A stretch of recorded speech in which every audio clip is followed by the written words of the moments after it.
All sports, all the time.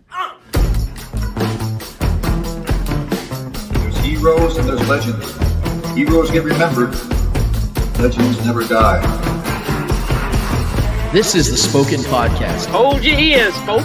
It's showtime. I'm your host, Lance Twidwell. Man, that kid, he can ball, man. He can ball. Touchdown, Kansas City! Patrick freaking Mahomes, baby! Let's talk some sports, because that's what we're here to do. You are tuned in to The Spoken.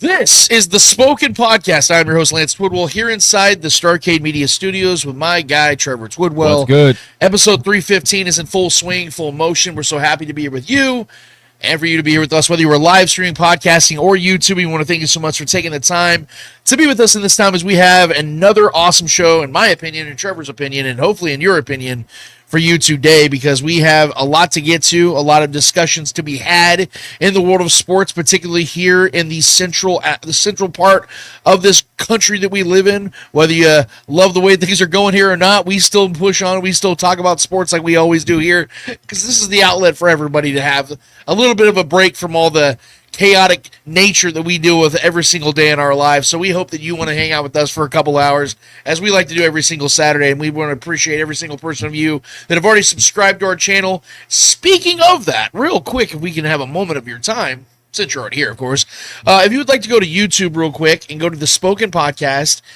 hit subscribe, hit notifications, hit likes, all that stuff, that really helps us a lot. But as I tell you every single week, but in case this is your first week and you're first hearing this for the first time, we have a need for people to get in the comments. And I'm not saying a need as in we don't have enough, because we do. We got a lot of people in here, man. It's a fun party we have here every single Saturday. But we need more, as in we like to keep the party going. And we want more people to be a part of this party. So if you like to party, and we like to party, it's like Hot Rod, I like to party, then let's go ahead and get this bad boy going, and let's just motherfucking party, guys, because I am... Let's party, yeah. Let's party. Let's do it. Let's fucking party. Yeah. Let's party. So, that's a new one. We're going to go get that trademark, by the way, into the show. Don't touch that. That's ours. We have video evidence now. But we would love it if you would join us in the comments, guys, because we love it when we get a lot of interaction with you guys. Because, you know, there's even times in shows where we have an idea of where we want to go with the show, and then you guys come up with something, or you guys have an idea, a thought, a concept to take, whatever it is, and we go that direction. And that's the beautiful thing about the show, and the beautiful thing about live streaming is that we can literally just improv as we go. That's the fluidity of what we do here at The Spoken, and that is why it's called The Spoken, because we are literally a group of people speaking our minds, speaking what we're thinking and feeling, and we get to have a conversation about it every single week. So if you're going to be here, don't let us just talk to you or talk at you. Talk with us. Make this an actual conversation. We would very much appreciate if you guys did that with us today, man. So, in that, Trev, how the hell are you doing this week, man? How's everything going for you? And you ready to farty today? I am ready to farty. I am in my late 30s now. Woo! Trevor having his own birthday. Not early 30s, not mid 30s. It's in the late 30s now. So I'm 36 years old. Ready to party, man. And I know for a fact you don't party. No. That's actually true. I'm a square. So. No, man, good. The weather's been decently nice somewhat this week. Hasn't been raining too much. It might rain today, though. We'll see. But, yeah, went out with the kiddos yesterday for First Fridays. It was fun.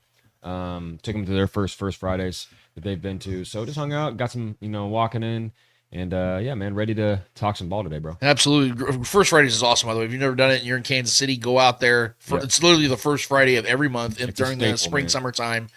It's amazing. You get such a local feel and a local collective of what we have here in the city, and it's going to sound very biased, and it kind of is, because I didn't grow up in any other cities, but I can tell you with all honesty, the local love that we have here in Kansas City is something that I've experienced at a very high level, both from the show, previous businesses I've owned and operated, and just knowing people. It's there's something special here in the There's Midwest. A uniqueness to this smaller city, to the intimacy of Kansas City, the Yeah. way we do things. Yeah, we definitely know how to party around here. But Hell yeah. shout out to the chat. People already here. Some of the usual suspects. We got Julia G-Pick. Gooley, haven't seen her in a minute. I was about to say, man, What she up, decided Julia? to reprise her role as one of our, reoccurring characters. Damn, thank you, Julia, for stopping in. Wanting to just show up whenever she feels like it. Shit. Ruben Cruz obviously here. Dustin Orton, all the usual suspects. Like I said, G-Pick's here. Thank you guys for being here already, man. It's early. I know it's Saturday. You guys could literally be doing anything with your day. You decided to be here with us. So without further ado, Trevor, it is time for Lance Rants.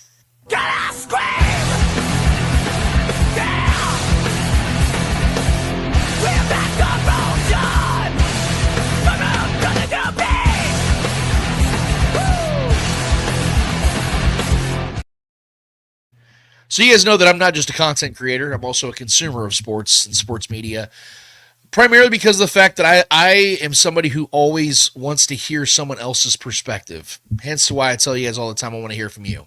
Because I know I'm somebody that is constantly learning, and that goes across the board in life.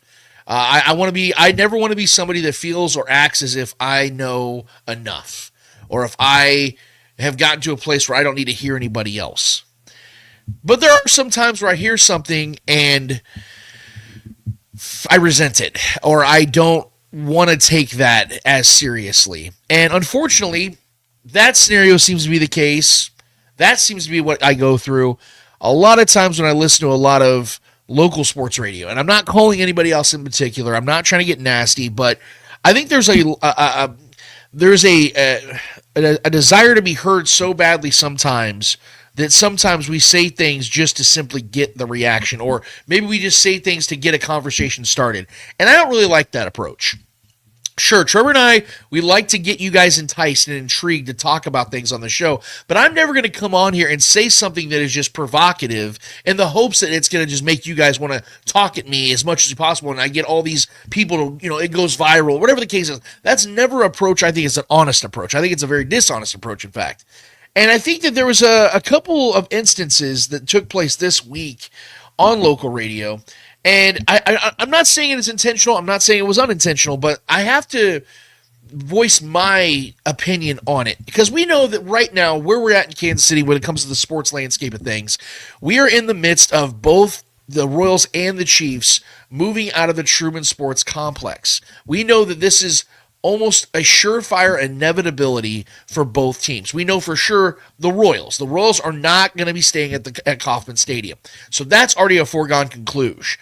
What we're going to be dealing with is where they relocate. And we know that the over the last 14-ish months, the question in Kansas City has been, what are they going to do and how are they going to replace the historics of a place like Arrowhead, right?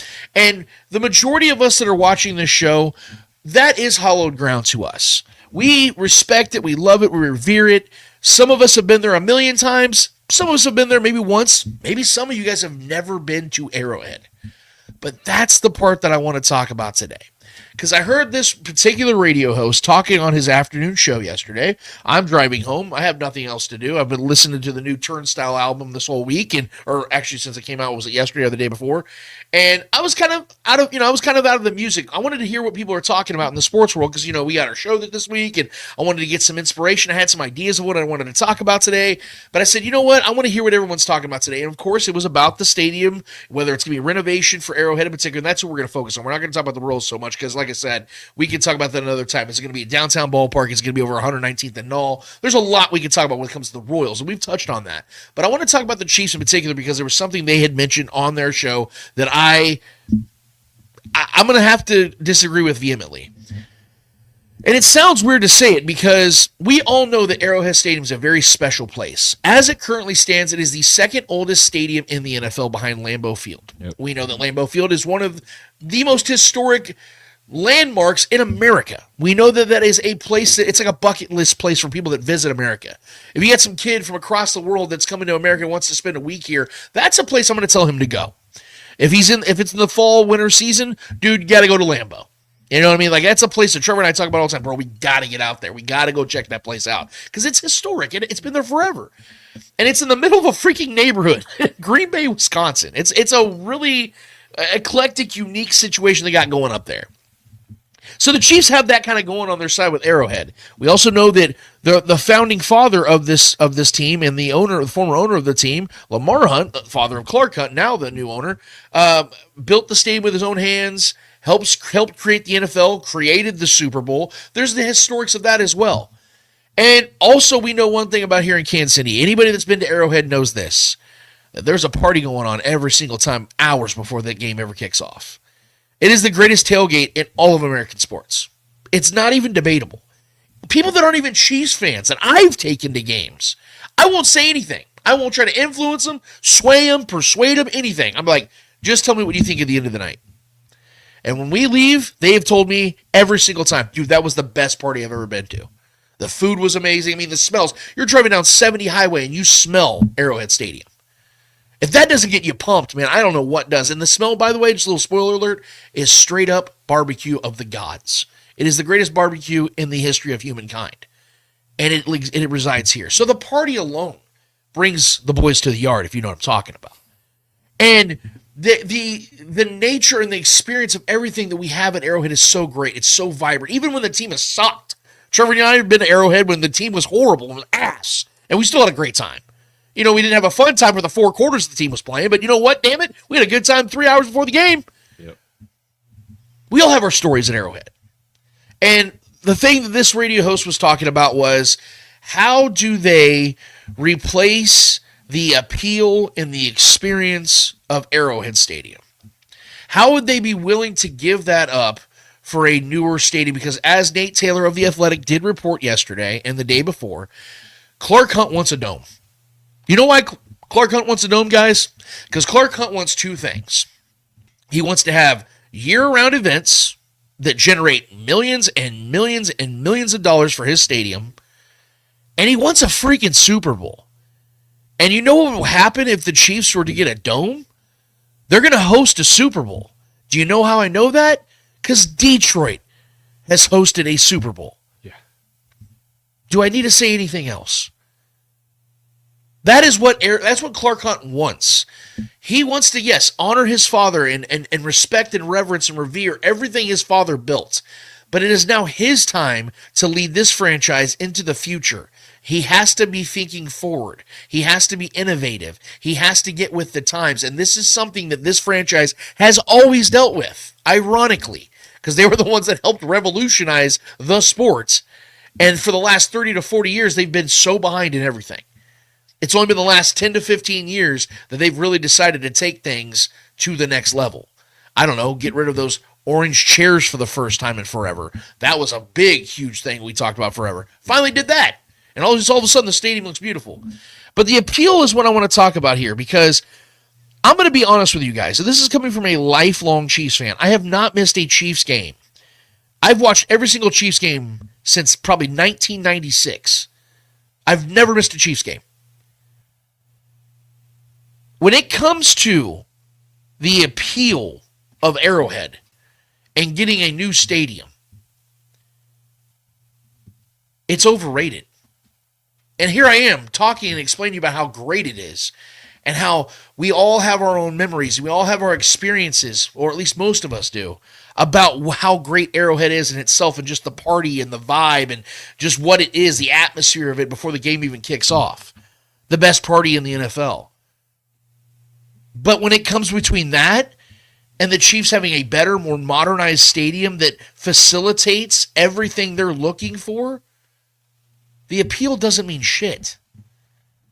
Am I confident that the fan base and the energy they bring to Arrowhead could transition 20 minutes down the highway? Yeah. I'm not worried about whether that's going to die off or not, because the team's still going to be awesome. At least I'm hoping so. The franchise is still going to be what the franchise has been for 50 plus years. I'm not worried about that. But if it came down to one of the two, you know what I'm picking? The dome. Because that's the future.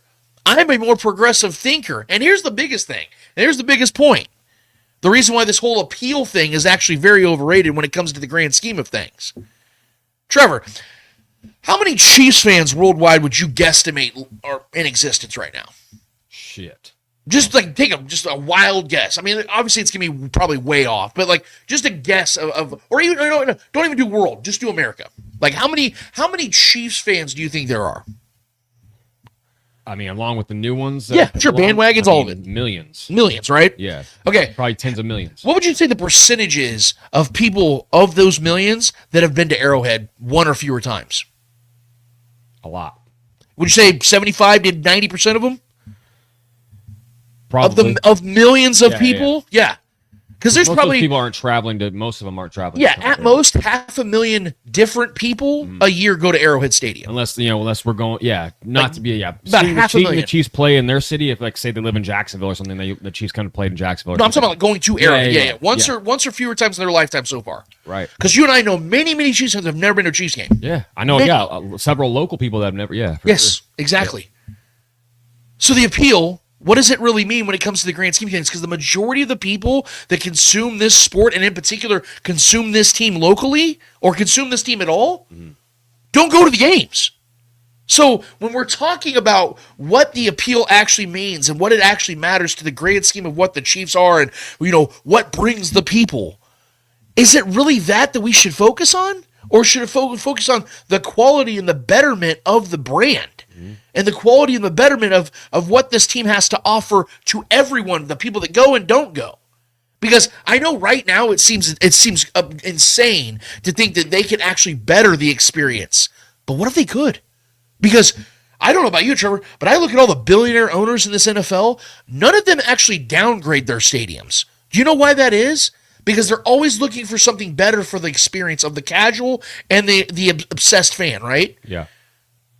So when they don't downgrade, that must mean that the upgrades are making this a better experience. Why do you think Jerry Jones spends all that money of his own money to make the AT&T Center what it is? To make it worse for people? No, it's to make it better. But the owners that don't spend the money, like the Saints owner, was it Mickey Loomis, I think his name is? Yeah. He doesn't spend the money, and we've heard horrible experiences at those games. That stadium is... It's trash. Yeah. So there's math here. And the Chiefs, if they're a team that says, no, we at worst want our renovations, at best we want a new stadium, which is what they're going to get, why would they not want to do things completely different than what they've done for the last 50 years? So when it comes to, like I said, the fan experience, it is everything that we want. If you go to the games, you obviously want it to have a great time. We've had countless great experiences at Arrowhead, dude. We've had a lot of fun. We've also had to break up many fights, too. We've had some wild shit happen, too. It's a collective of a great time, though, is what I'm saying. The collective of memories. But I think I don't want to put words in your mouth, but forward thinking has got to be the focus here. And moving off of and making a sacrifice if need be would be, okay, yeah, we'll sacrifice a little bit of this tailgate experience to get a much more improved situation at a much better facility. Would you agree or not? I mean, listen, for me, this is, I think there are some objective truths in the fact that business-wise, it makes all the sense to get a dome. For the product overall, for attracting new, attractions, obviously, and adding new forms of revenue to this business that is the Chiefs. But I think this is more of a perspective thing. So we got people like Julie Gooley in the chat and James T. Kirk in the chat saying no dome. I like the fact that weather is a part of our game, though. I think both things are true. I think both things are right. It's just whether the Chiefs want to go one direction or the other. I think it is true that that certain sects of the fan base like the fact that we can play in snow games. I think Patrick Mahomes enjoys playing those games as well. I think a lot of players enjoy snow games and crazy weather games. I think that is a fun part of the game itself. But it's also true that it is a better experience overall, though. For the fans, yeah, we could talk about after the fact, after we've been through it, but during the games, when you're getting fucking monsooned on and blizzard on, all these things, it's not that fun in that moment. No, it's not. And I think it is a better overall experience if you're in a dome in a controlled climate kind of game, especially if you're wanting to host big games and having other big events, like Super Bowls and so on and so forth. I think both things are true, though. I just think it comes down to a preference. Preferably, I think it's time for the Chiefs. I think change is inevitable, and I think this is a change that is necessary for, maybe the greatest run in NFL history for a single team. What we've been doing the last 5 years. You know what I mean? 5-6 seasons. And that's including the Patriots, the first, the early run. So I think what we're doing is something special, and I think change is necessary when things like this are occurring. especially in a Midwest. You know what I mean? Like something in the Midwest like this going on. I think we got to take advantage and strike while the iron's hot and really rebrand when the brand is hot. I mean, I think it makes all the sense. And I think what the Royals are doing is brilliant. I think what they're doing makes all the sense too, because they have some young stars, young talent. And I think change has just been necessary for a long time for the Royals to kind of have a fresh start somewhere new and really kind of rebrand. I think I've been, you know me on this show, dude, for the last several years, I've been arguing since Patrick Mahomes has been here to rebrand around him. You know, change up not necessarily change the logo itself, but like change up the uniforms, change up all these things and like have fun with it. Right. You know what I mean? We haven't done enough of that. We've really been set in our ways. And that kind of can go to the detriment. You know what I mean? I think rebranding and having a fresh new thing is cool. It is fun. It is hard for a lot of people to accept as well. There's always going to be people that are against it. But I think both sides are true. I think both sides have valid points. I love the grittiness of having outdoor games as well. I love it, but I also would like to be able to take my kids to a playoff game when it's not snowing its ass off or it's not negative 15 degrees. Exactly. You know what I mean? Right. So, I mean, that's not something that's not a friendly environment for me and my kids to go to if I really wanted to do that.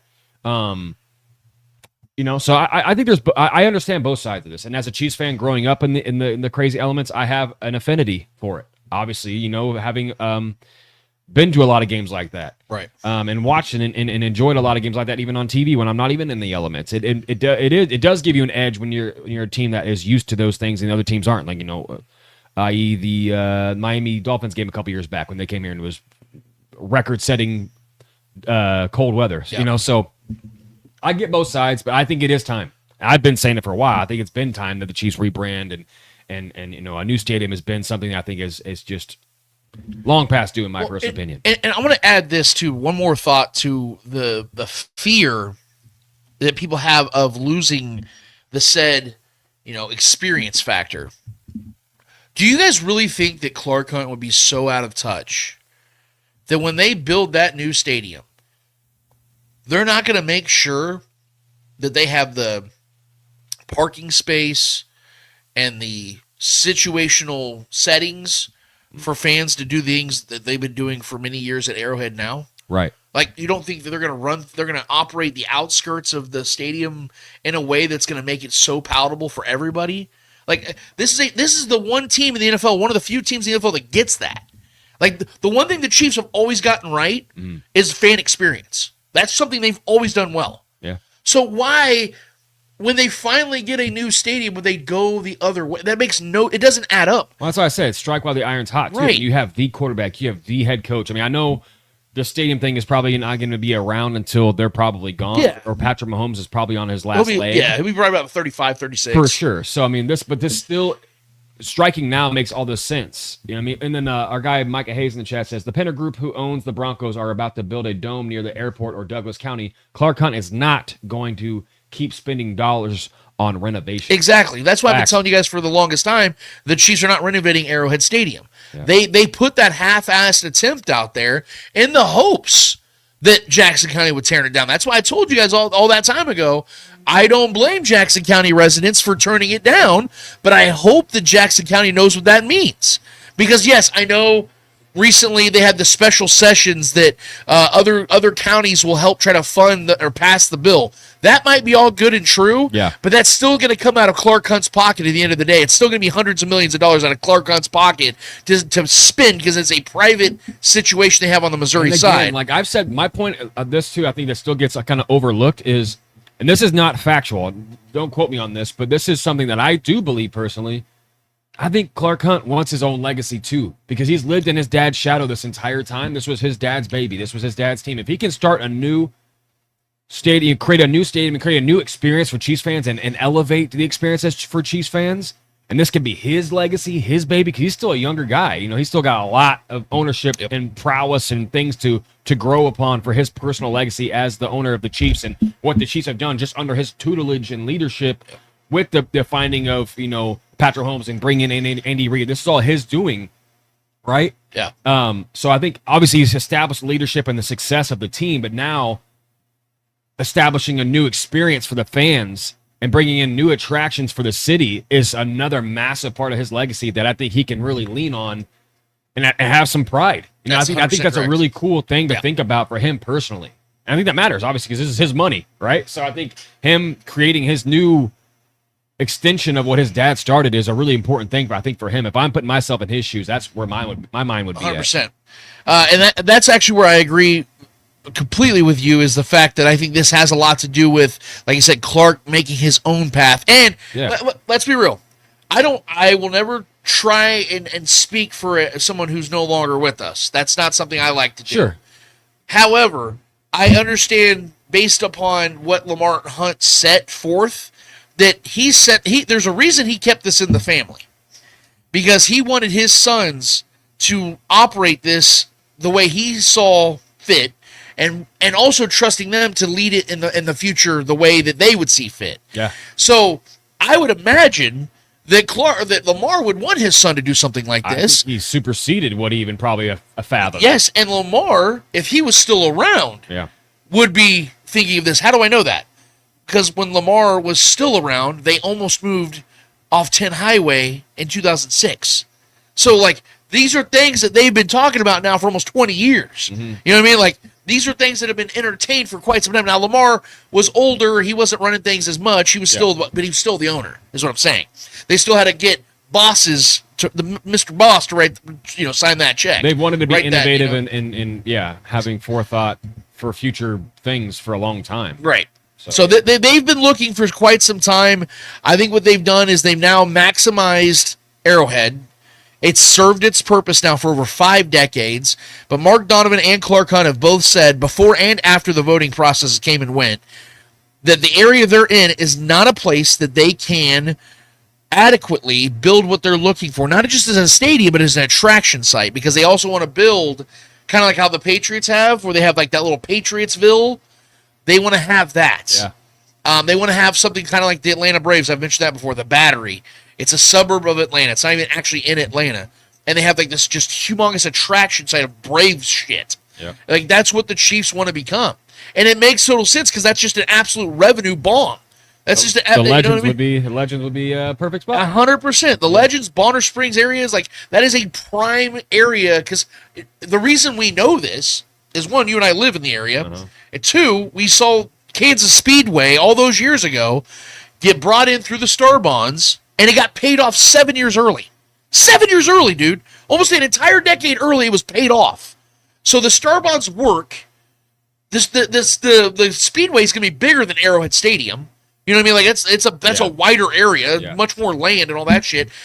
And that worked out beautifully. Sporting KC has done nothing but be the Monarchs are over there. Yeah, there's so much greatness that's gone on over here. All the business that have succeeded out there, man. I mean, shit. The Legends, the theater has been booming, even in a time when the theaters aren't doing so well. That theater is killing it. Yeah. We see people out there in droves every weekend. You see that place, bro? It's packed every weekend, whether there's a race going on or not. Yeah. So.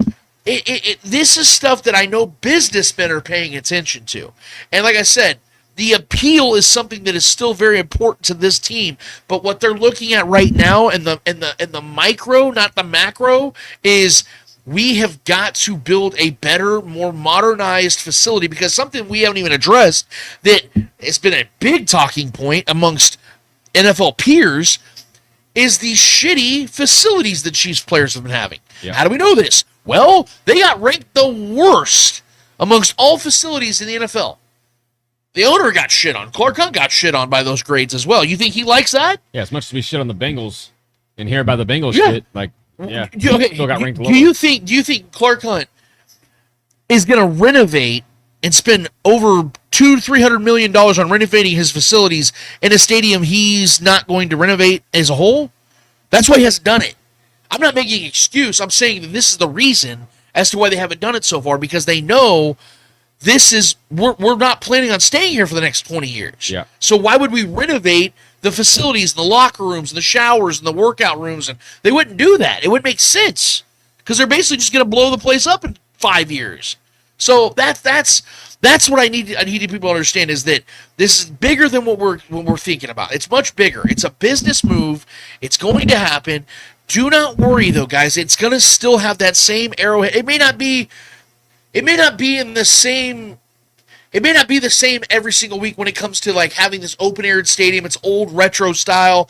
I get that. I know why we appreciate that, but I'm telling you guys, when you look at that new big-ass SoFi style stadium out here on the Kansas side, and you're coming out here and you're parking, and oh my God, the traffic's not a jam for 2 hours after the game. Like, you're going to start to see the positives of why this made so much sense from the beginning, and that is what I wanted to bring to the show today, because that is something that I think we needed to address for certain. Yeah.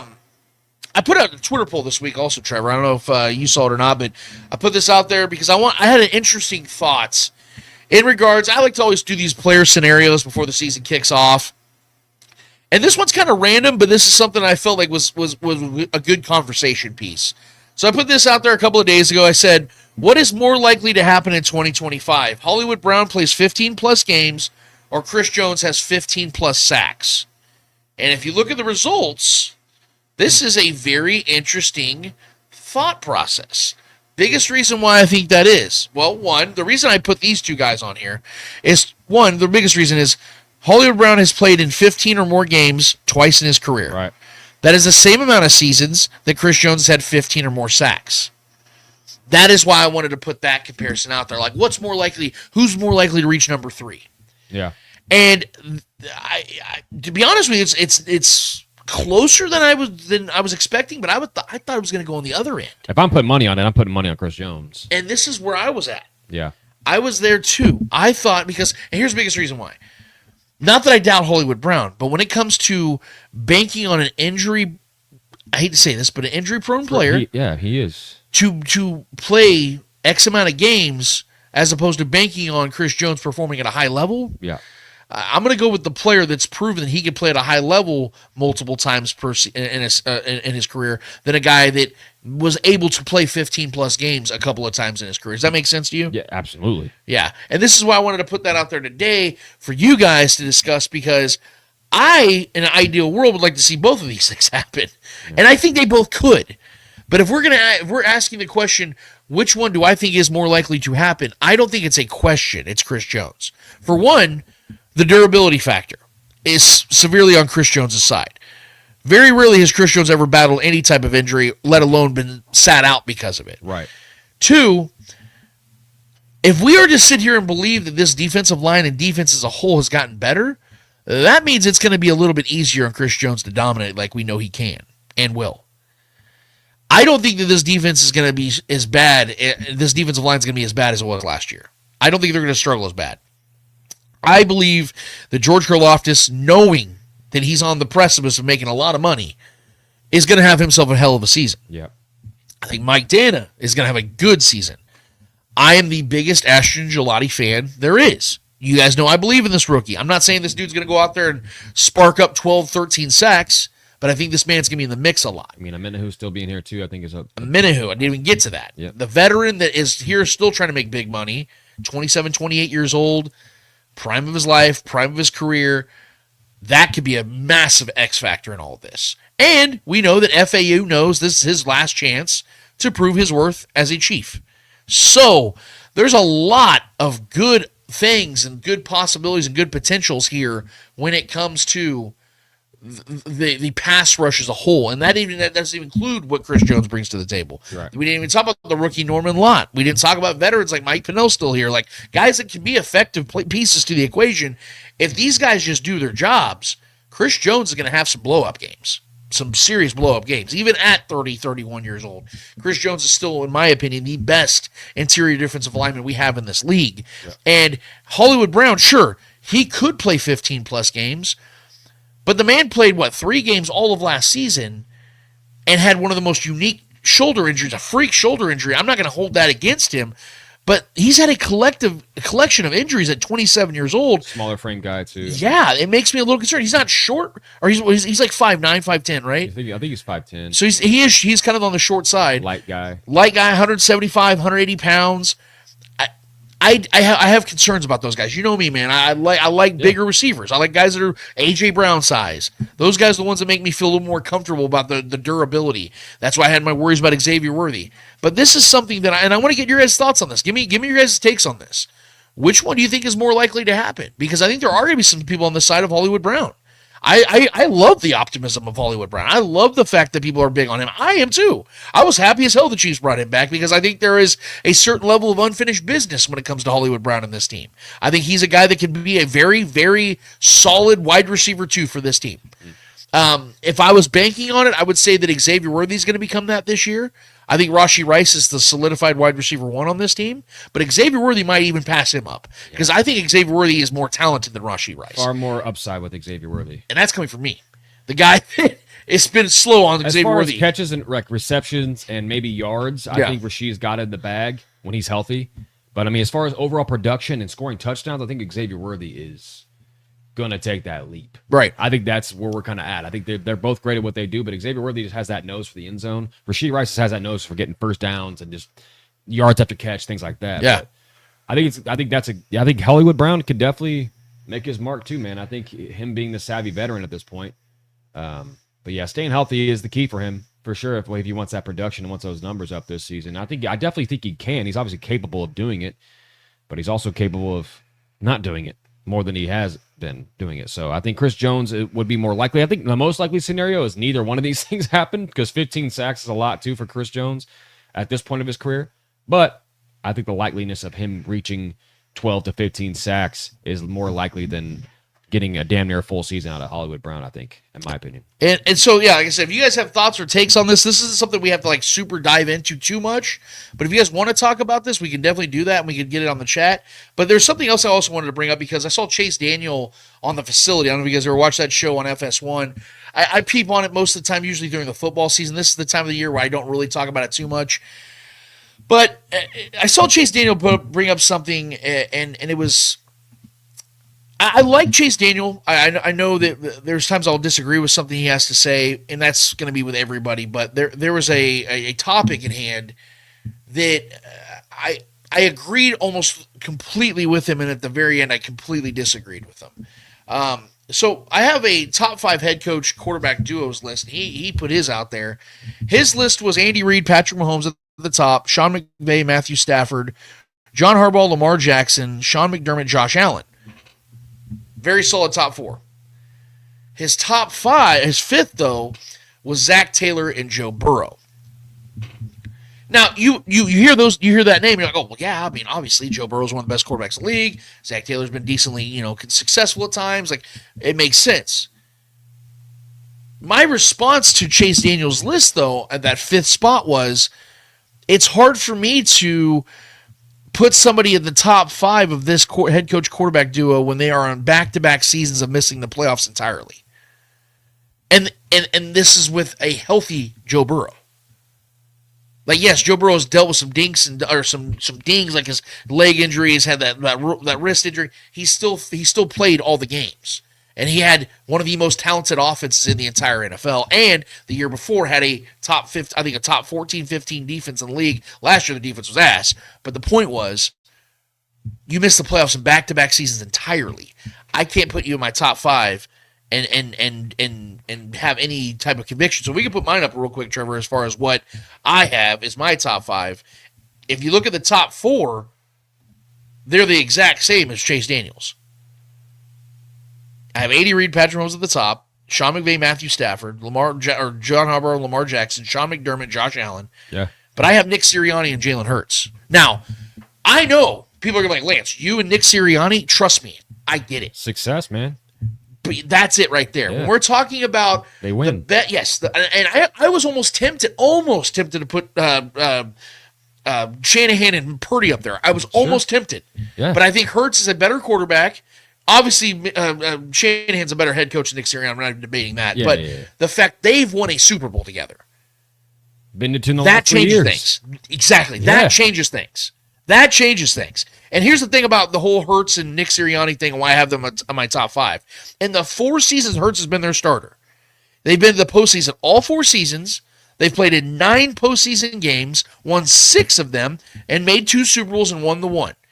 That amongst not only one, beat the Chiefs. Yeah, and if we're being honest here, that is more successful in the Bills. Yeah, that is more successful in the Ravens, and that is just as successful as McVay and Stafford. The only team or the combo on this list that's better than that is Andy Reid and Mahomes. So we got to give these guys the respect. And this is coming from a guy who cannot stand Sirianni. And the impact of that Super Bowl win last year for them is massive. I mean, they stopped the team from breaking an NFL record, from setting an NFL record, winning 3 in a row. A team that felt destined to win 3 in a row. Smacked them. They beat our ass. Smacked them. You can't. I mean, number 5 is 100% fair here, bro. And it would have made sense, real quick, and I'll let you finish here. It would have made sense if like Saquon would have had like 165 yards and 2 touchdowns. Jalen Hurts was incredible. Jalen Hurts murdered the Chiefs. Both times. Both times. He just happened to lose the first one. Yeah. You can make the case that he was better than the loss. Yeah, man. He was unreal in both games. So I'm not, you guys might disagree with me on this, but I think they're a better duo than Zach Taylor and Joe Burrow. I agree with you. Okay. Because, dude, I agree with you because winning is all that matters. You can have all the numbers. We all know that Joe Burrow is the better quarterback than Jalen Hurts. We all know that. Right. But when it comes down to it, he hasn't gotten the job done. Jalen Hurts has, and Jalen Hurts has done it in a pretty damn unique way too. He's had talented rosters for sure on both sides of the ball, but Jalen Hurts, his numbers in the Super Bowls are insane. Yeah. I mean, as far as using his legs, rushing touchdowns and throwing touchdowns, I mean, dude, you can't. And Nick Sirianni, hate him or love him, the dude has done well at coaching these guys and getting these guys to believe in his message and the way he is. He gets guys to buy in, like just like Mike Tomlin. You love him or hate him, he's a player's coach. The guys play for him. They play hard for him. Those guys run through walls for those guys, and they have different coaching ways, and their personalities can be very polarizing. But love them or hate them, man, they've had success on their side in a lot of ways. Especially Nick Sirianni as of late. Been to 2 Super Bowls in the last 3 seasons and damn near won 2 of them. You know what I mean? So I guess the Chiefs. You know what I mean? And just beat the Chiefs' ass. A team that, like I said, felt destined to win the 3rd in a row. That's a massive victory. And the way they did it was in a dominant fashion. So, I mean, number 5 is warranted 100%. And yeah, and then the Joe Burrow stuff, man, I get it. Everyone loves Joe Burrow. Everyone gloats over his abilities and what he can do statistically, and I get it. It's true. The guy is fun to watch. The guy's incredible. The guy's been a winner up to this point. But, yeah, man, he just hasn't gotten it done when it's all said and done at the end of the day. You know, when they need him the most, he hasn't gotten him over the hump.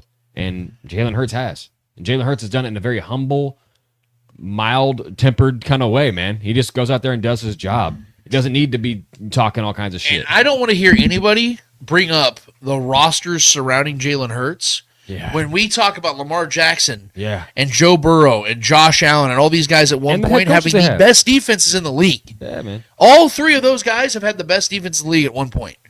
And did they win the Super Bowl those years? No, they did not. And did they get to the Super Bowl those years? No, they did not. Joe Burrow's been to 1 Super Bowl. That's because the Chiefs gift-wrapped him a Super Bowl where that's the one game that Patrick Mahomes truly choked away in his entire career.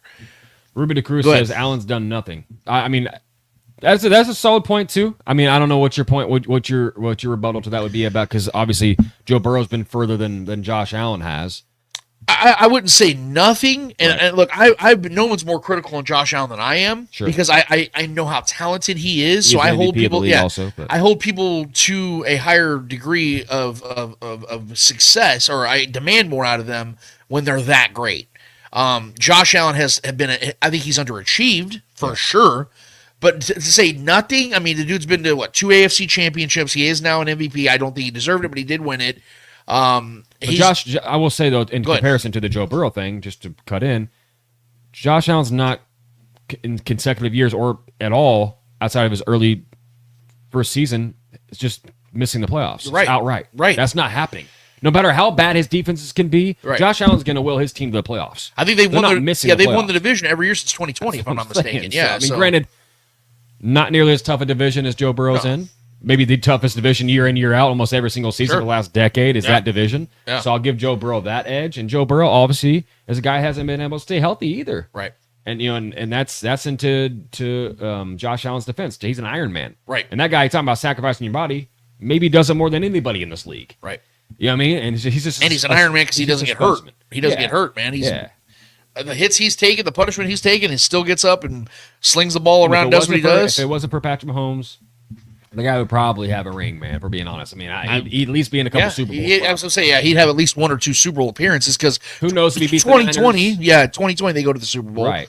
That might have been their best team. Dude. That might have been their best team because that defense was I elite. feel for Their Bills offense fans, was elite. man. I really do. Like, if it wasn't for us, bro, Right. I understand why they fucking loathe us. Oh, yeah. I get it. Well, most kids hate their dads at one point in their life. You know what I mean? I get it too. You know. I mean, we hated the Patriots, bro. Like, Yeah. I get it. You know what I mean? Outside of the cheating scandals made it a little bit different, but when teams are consistently beating you, I hated Kobe growing up. I'm a Kings fan. I get it. I had all respect for him, but yeah, man. The Josh Allen's different. His situation is different because Josh Allen's not out there just outright missing the playoffs consecutive seasons. That's the difference, in my opinion. We might be getting ourselves a surprise guest today, and we're holding tight until that might happen. But I wanted to ask one more question when it comes to this list, Trevor. What, and I'm kind of putting you on the spot here, but what head coach quarterback duos do you see right now that are on the rise that could potentially sneak into this top 5? Ooh. See, I have one. Okay. Dan Quinn and Jay Daniels. That's probably the best. Yeah.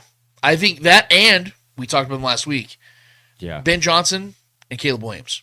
That was gonna be mine. That was because I teased it last week. I'm high on the Bears this season for sure. I think those two tandems right now. Two young QBs, Because obviously McVay and Stafford, does that last more than one more year? Lamar Jackson and John Harbaugh, they're always consistent, but like how much longer does that actually stay together?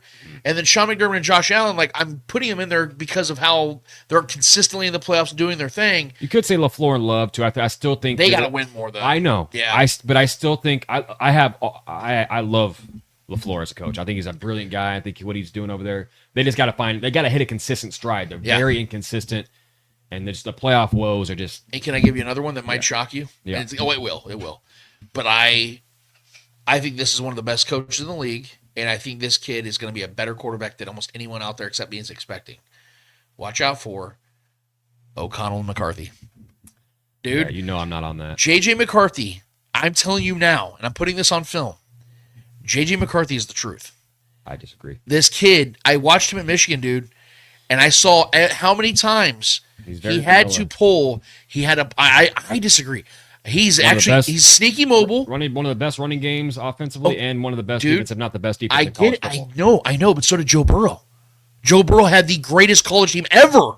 Dude, that Joe Burrow's offense was that 2019 LSU Tigers team. I get it, but was stupid great. Great. The ball to Jamar Chase and Justin. That's what I'm saying. Like you're helping my point. No. You're saying that J.J. McCarthy had a loaded team. Joe Burrow had a loaded team. The LSU Tigers were like third in the nation's defense. No, I know that was a great team overall, but I'm saying he didn't have to depend on that. Joe Burrow was still the numbers were outrageous. Did you? I'm telling you, go watch J.J. McCarthy like on third downs. I've watched him. I just don't. He doesn't have anything like. He's a very smart guy, very accurate thrower of the football, but there's nothing special to his game, in my opinion. Dude, he's so good on like situational plays, like third and longs. Creates, extends, and hits the money. I think Drake May's better than him. I think Drake May has and he might be. He's more talented than him. He has the but I'm saying intangibles. That's not an argument I'm having though. What I'm saying though is that I think J.J. McCarthy and O'Connell's offense is going to be Vrabel, May. I would pick them over. Fair. I'm not debating that. Vrabel's an obviously awesome coach. I think May is just a better. That's a fair argument. You could say that. You could say Vrabel and May in a couple of years could sneak in this list. Who I think maybe wins more games next season? For sure, I'm going with O'Connell and McCarthy and those weapons and that system. And just, I'm telling you, dude, like, watch out because I think there's a reason why the Vikings moved off of Sam Darnold after a season he just had. I can't knock it entirely because I do have faith in O'Connell as a coach. I think he's incredible. I think he has the chance to be the best head coach in the next coming few seasons. I think that guy is just absolute mastermind. Just where the people he's been around his whole career. Those ex-quarterbacks that never really made it just tend to have a great mind of the game. They call him Tall Sean McVay. Yeah, just like he worked with Sean. Just like Sean Lozee. Become a head coach in the NBA. Like these guys just know the game, the X's and O's, the ins and outs of it, the intricacies of the game so well. Yep. The McVay is guys like that. That whole tree, dude, is insane. Shanahan, McVay, LaFleur's. I mean, those guys. Grudens, dude, yeah, for sure. I got nothing but love. That's why I love Vrabel too with Drake May. Those guys that were never like truly incredible players, or anything like that, they just have a great mind because they had to learn it and they had to they weren't overly talented, so they had to know how to play the game in and out really well. So, I mean, dude, look, any of these can definitely happen. I'm just not a McCarthy guy personally, so I don't think but when it comes to just winning and losing games, I do think McCarthy could win a lot of games, especially under the tutelage of O'Connell as a head coach. And the Vikings got a good roster still, and they've been building good teams for a while. Very good draft too. Yeah, very good draft. Yeah, and that's an attractive place to play too. It's a fun, nice stadium, great fan base. Yeah, I mean, we got a lot of family up it there, man. definitely could So happen, they're man. excited. It definitely can happen. I talked to our aunt, who's a big Vikings fan from there, and she's Great stoked fans. about JJ McCarthy, dude. Yeah. So I'm just saying, man, like just be prepared. I think there's a few, but I think for sure the one that comes off the list immediately is Jaden Daniels and Dan Quinn. Dan Quinn and Jaden Daniels, to me, I think they're on the rise. They arrived last year. Yeah, I'd love to say D'Amico Ryans and C.J. Stroud, but I think this last year was kind of a letdown, even though they made the playoffs and everything, and they did smoke the Chargers. I feel like there's something missing with those guys. I don't like you know? this season for them. Yeah, we'll talk about that at a later time, but I do agree. I think there's going to be there's more questions with the Texans than answers. Yep. Does that make sense? Like I think there's I didn't like their offseason. I didn't. Yeah, I wasn't. The left tackle situation made no sense. Like I'm like, it, man. Yeah. Y'all are making the Chiefs look smart at left tackle. Like, what are y'all doing, man? Like I didn't understand it at all. You let go of one of the 3 best left tackles in the league to then go and get another expensive, much less talented 30-year-old left tackle. I don't know. Yeah, I don't. The Vic. What are we doing here? You know what I mean? Like I'm trying to understand this shit. But yeah, so I wanted to put that list out there. I don't know if anybody's had anything they wanted to add to that or not. But if not, we can move along here, Trevor. I want to get to the people now. Like I said, we're waiting to see if we're going to get this guest in or not. I don't know if he's going to jump in or not. But I want to see if anybody had any questions, anything you guys wanted to talk about in particular when it comes to this. Like I was talking about the stadium, when it came to the list that I put out about Hollywood Brown and Chris Jones. If it's about this top 5 head coach quarterback duo list, or if there's anything else you guys want to talk about, drop it in the comments now. Let's get to that now. Let's do what we got with Trevor so far. All right, so Julia Gulia chimed in earlier, and she asked, would a new stadium attract quality players? I think when it comes to, because obviously free agents are always looking for something in particular. Some guys want to win a title and they don't care about anything else because they made all their money. Some guys are looking for money because they've already either won their title or they're not in it for titles. Mm-hmm. But some guys are like, you know what? I want to work for a team that is vested in our health and safety. That is where I think that the Chiefs could better their operation, because we already know that anybody that wants to play for the Chiefs, we know that right now, why they would want to come play for the Chiefs is the biggest reason is because they know they have a chance to win a Super Bowl. More than likely, you're not going to be the highest paid guy here right now because they're not dishing out big cash right now. And obviously the facilities at Arrowhead are not the best. So if they're to move to a new stadium, I do think it ups the chance of them getting a guy that might be in the market for a better opportunity to stay healthy. Player safety? Yes, because one thing I will give the Chiefs credit in is their team, their doctors, their medical people are some of the best in some of the best in the NFL, if not the best. Yeah. So they have that going for them. If they get the facilities along with that, then we're looking at a slam dunk here, and I do think that would, to a certain degree, help with attracting players of that particular vision. And quality players is a subjective thing, too. Like, what is quality player to you? Yeah, exactly. Yeah. Because I'm not going to say a player's not quality if he wants to chase the money. That's the whole point. I mean, that's the outside of obviously winning and having that balance of winning and getting paid good money. But guys that want to chase the bag, like what DeAndre Hopkins did a couple seasons ago, I don't blame him for wanting to get the bag. You know what I mean? Like guys like that want to chase the money, and and then you got guys like what's his name, running back for the Packers now. Jacobs. Josh Jacobs. Yeah. I mean, the Chiefs, I know, was in discussion. He even came out and talked about it. He just doesn't like the Chiefs, didn't want to play here. So cool for you. Congratulations. He was incredible last year. I'm a big fan of Josh Jacobs. I think he's an absolute beast. One of the best running backs in football. And absolutely was a dog last season. So, having those personal preferences, some players that just don't like the Chiefs and have played in our division, don't want to play here, fine. You know what I mean? So, quality player, I mean, would you say Tyreek Hill was a quality player? I think he was, but he obviously wanted to go get a little bit more money and play in Miami and suffer being, bounced in the playoffs early every single season. Cool. Or maybe not making it entirely. That's a player's preference. But, getting guys that want to be here, guys that want to play here and play along greats and build a legacy, that to me is what's quality to me. Yep. Money is going to come. I think guys get paid in this league very, very well for playing a game. Right, so I think you can find that balance. That's a balanced player like that is quality to me. But I 100% believe if we got a dome stadium and players know they can come play with Patrick Mahomes and Andy Reid, and defensive players can come play with Steve Spagnuolo, the greatest defensive coordinator of all time, and play in a controlled climate in the wintertime, that's a win-win. Player safety and being able to play alongside the legacy of all these what we got going on over here in this city. I just thought 100%. I just thought of something real quick, and I don't want to interrupt the chat because I want to get back to you guys. But I just had this random thought. Because we always talk about like how the Packers are that team that just always seems to find that next quarterback. Like god damn, dude, they've had like 3-4 decades of just awesome quarterback play. What if that happens with the Chiefs? Because we know that Patrick's going to be here for the next decade. Listen, man, yeah. But what if because we don't know who the head coach is going to be after Andy Reid. It could be Matt Nagy. It could be somebody else. It could be a young mind. It could be Sean McVay. Hey, who knows? But that's the dream, dude. But what if they draft some kid and he's a badass? And he's he's after Patrick Mahomes. He may not be as great as Patrick Mahomes. Who the fuck is?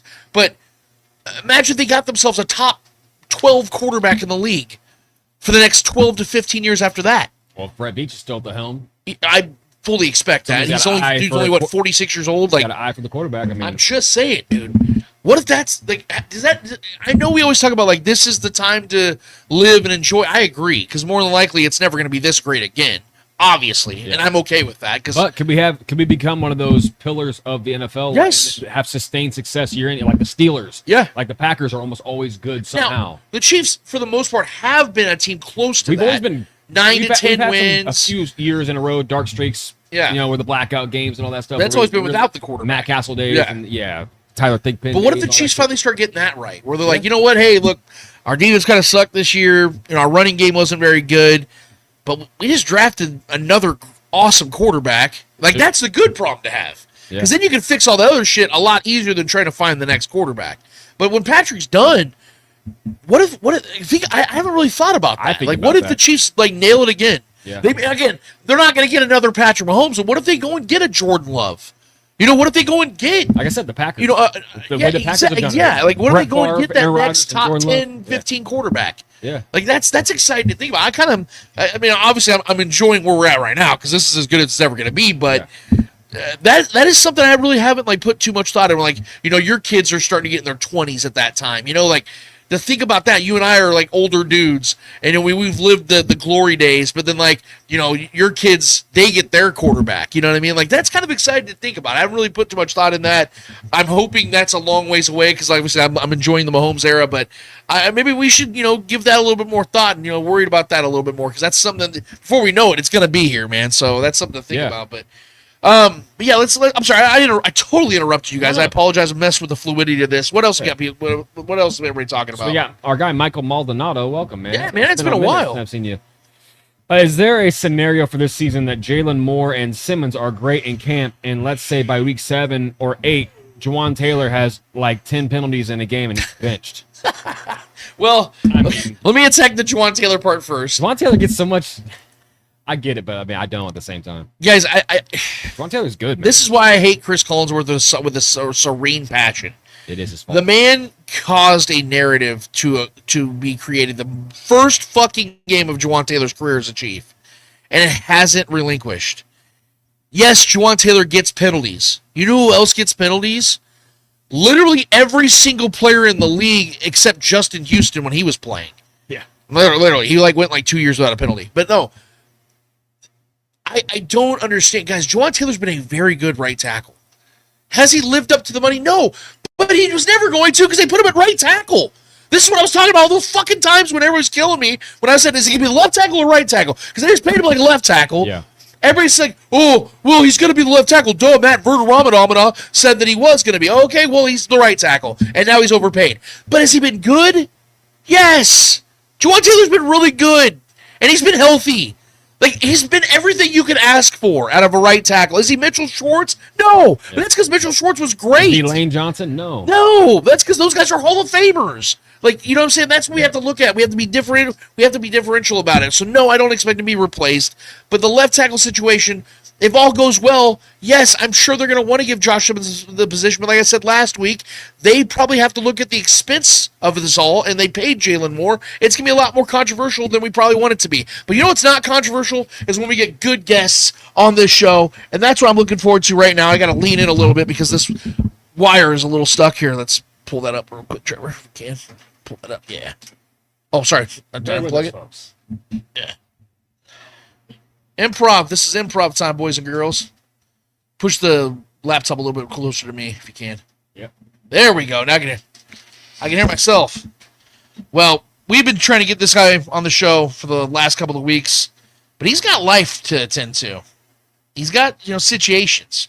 And I understand that because I've had my own situations to deal with. He's been trying to get me on his show as well. We just been, playing phone tag for the last month, it seems like. But you know what? We're here now. And I'm stoked as hell because this is one of the best dudes in the community, maybe the best show in the community, because they're always pumping out great content, always got the fan base going throughout the year. I appreciate these guys because they give me something to watch and to talk about and inspire me to do this show every single week. Without further ado, because I've talked enough, let's give it up for the one from the all chiefed up, Mr. Mike Williams. What's up, babe? What up, man? How you guys? Dude, we're great. We're glad you're here. We were sitting here just like sweating it, like, I don't know if Mike's going to be here or not. And then I got the text, and I got all, as you guys say, all horned up. Because now we're here to talk, bro. We got so much to say, dude. How you doing, buddy? I'm good, man. Been dealing with a lot. As everybody knows, we had this like massive flood in my town. I have to send you the aerial photo sometime. I sent it to the guy that gets us a lot of like brand deals and things. I sent it to him. He freaked out. He couldn't believe it that there was an entire town underwater. But yeah, we've dealt with that. I've got the house about 75% done, and then last week I was supposed to come on and had a water line bust. So it's just been one thing after another. But you know what? It's summertime, baby, and we're one step closer to football. Damn right, dude. If I'm not mistaken, we're right at or right under 90 days from like week 1, if I'm not mistaken, right? That sounds right? Something like that. People count that down all the time, and I'm like, I don't have enough patience to count that down. Yeah, I overheard somebody say it, so I'm like, I'm kind of sticking with that. So right, if you count it down, I feel like you're making it a longer process for yourself. Well, I torture myself a lot, brother. So that's just another one of those situations I got to deal with. But you've been dealing with being underwater. I think the Chiefs have been dealing with being under fire when it comes to what's going on at this left tackle position, and it's not as controversial as it has to be. But I think there is a legitimate question here, and I want to start first of all with how the Chiefs drafted, because we haven't, you and I haven't really talked a lot about this Chiefs draft. I've watched you guys, I've heard you guys break it down, but for our viewing audience here, at the very top of this thing, at 32, Chiefs trade back from 31 to 32 with the Eagles. They get what I believe the guy they wanted all along, because that's the way they made it sound like, that Josh Simmons was the guy they were, honing in on, and they knew the Eagles weren't going to take him. I'm excited about the pick, but I view him more as a 2026 player because obviously the injury is severe. We know that's not something guys can just overcome and get over with instantly, especially a 300-pound man who's moving laterally as fast as he has to. But also the fact that Chiefs spent real money on Jalen Moore. And that's kind of where I'm hung up on, is that, we were told for months that this is going to be the guy. And then they go and get a left tackle in the first round. I'm trying to make sense of it from a 2025 perspective. It sounds like everyone's just expecting Josh Simmons to win this job, and then he's going to be the starter in week 1. I push back a little bit on that. Am I wrong for saying that, Mike, or are you more on the side of, no, Josh Simmons is going to be the guy, and we just need to live with the fact that they maybe overspent a little bit on a potential backup left tackle in Jalen Moore? Yeah, that's a good question. I think Brett Veach done what he had to do. I think when you looked at free agency, that's before the draft, so you can't bet your house on that you're going to get a guy to fall to you at number 31 or 32 like we do every year. Just can't do it. We don't have the draft capital to go up in the draft to get a top 10, top 15 guy each year, and if you do, you're screwing that roster up, because you've seen how Brett Veach has had to do that. He pays the guys at the top, and then they build a roster with the draft, just like the Patriots did. It's kind of the Patriots' motto they're kind of living off of. So I think Brett Veach did what he had to do. In the offseason, free agency coming around, there was not that many guys out there, especially with Ronnie Stanley signed back. And honestly, I don't know if I wanted to pay Ronnie Stanley that much money anyway. He's a little too old. I don't know. He may have fit here, but he's got some injury concerns as well. Right. So I think he grabbed Jalen Moore. And now, did they overpay on him? Probably so, but I think he had to try to nail it, because if he didn't, you were way overpaying for a guy like Dan Moore out of Pittsburgh. Who in the crap wanted that? Like, I almost fell over when I seen people projecting him here. I was like, nobody wants that. So he grabbed the guy he could, and then in the draft just fell. I mean, the draft fell beautifully for the Chiefs. once the Commanders, actually, you could start all the way up at, I think it was 24. The Vikings took Donovan Jackson, which was Josh Simmons' backup when he was injured, which was just wild. I almost fell over when Donovan Jackson went in the first round. And then you had Josh Connerly get drafted at number 29 to the Commanders. And once that happened, I was like, it's probably a lock here. They're going to get Simmons. Like, this was the guy they thought they were going to have to trade up. I was seeing people trading up to get Josh Simmons at like 20, 21. And you didn't have to do that. Matter of fact, when Brett Veach traded down, I was like, wait a second. Is that Simmons injury more than we thought? Like, are they going to trade down? Are they going to get Luther Burden? Like, what's going to happen here? And then they went ahead and took him. And it made sense. You got a top 15 guy. And honestly, if this guy wouldn't have been injured last year, he was probably the best tackle on the board. I think the way we had it ranked was Will Campbell at 1 and Kelvin Banks at 2, and then Mimbu at 3 out of Missouri. And Mimbu was a right tackle only.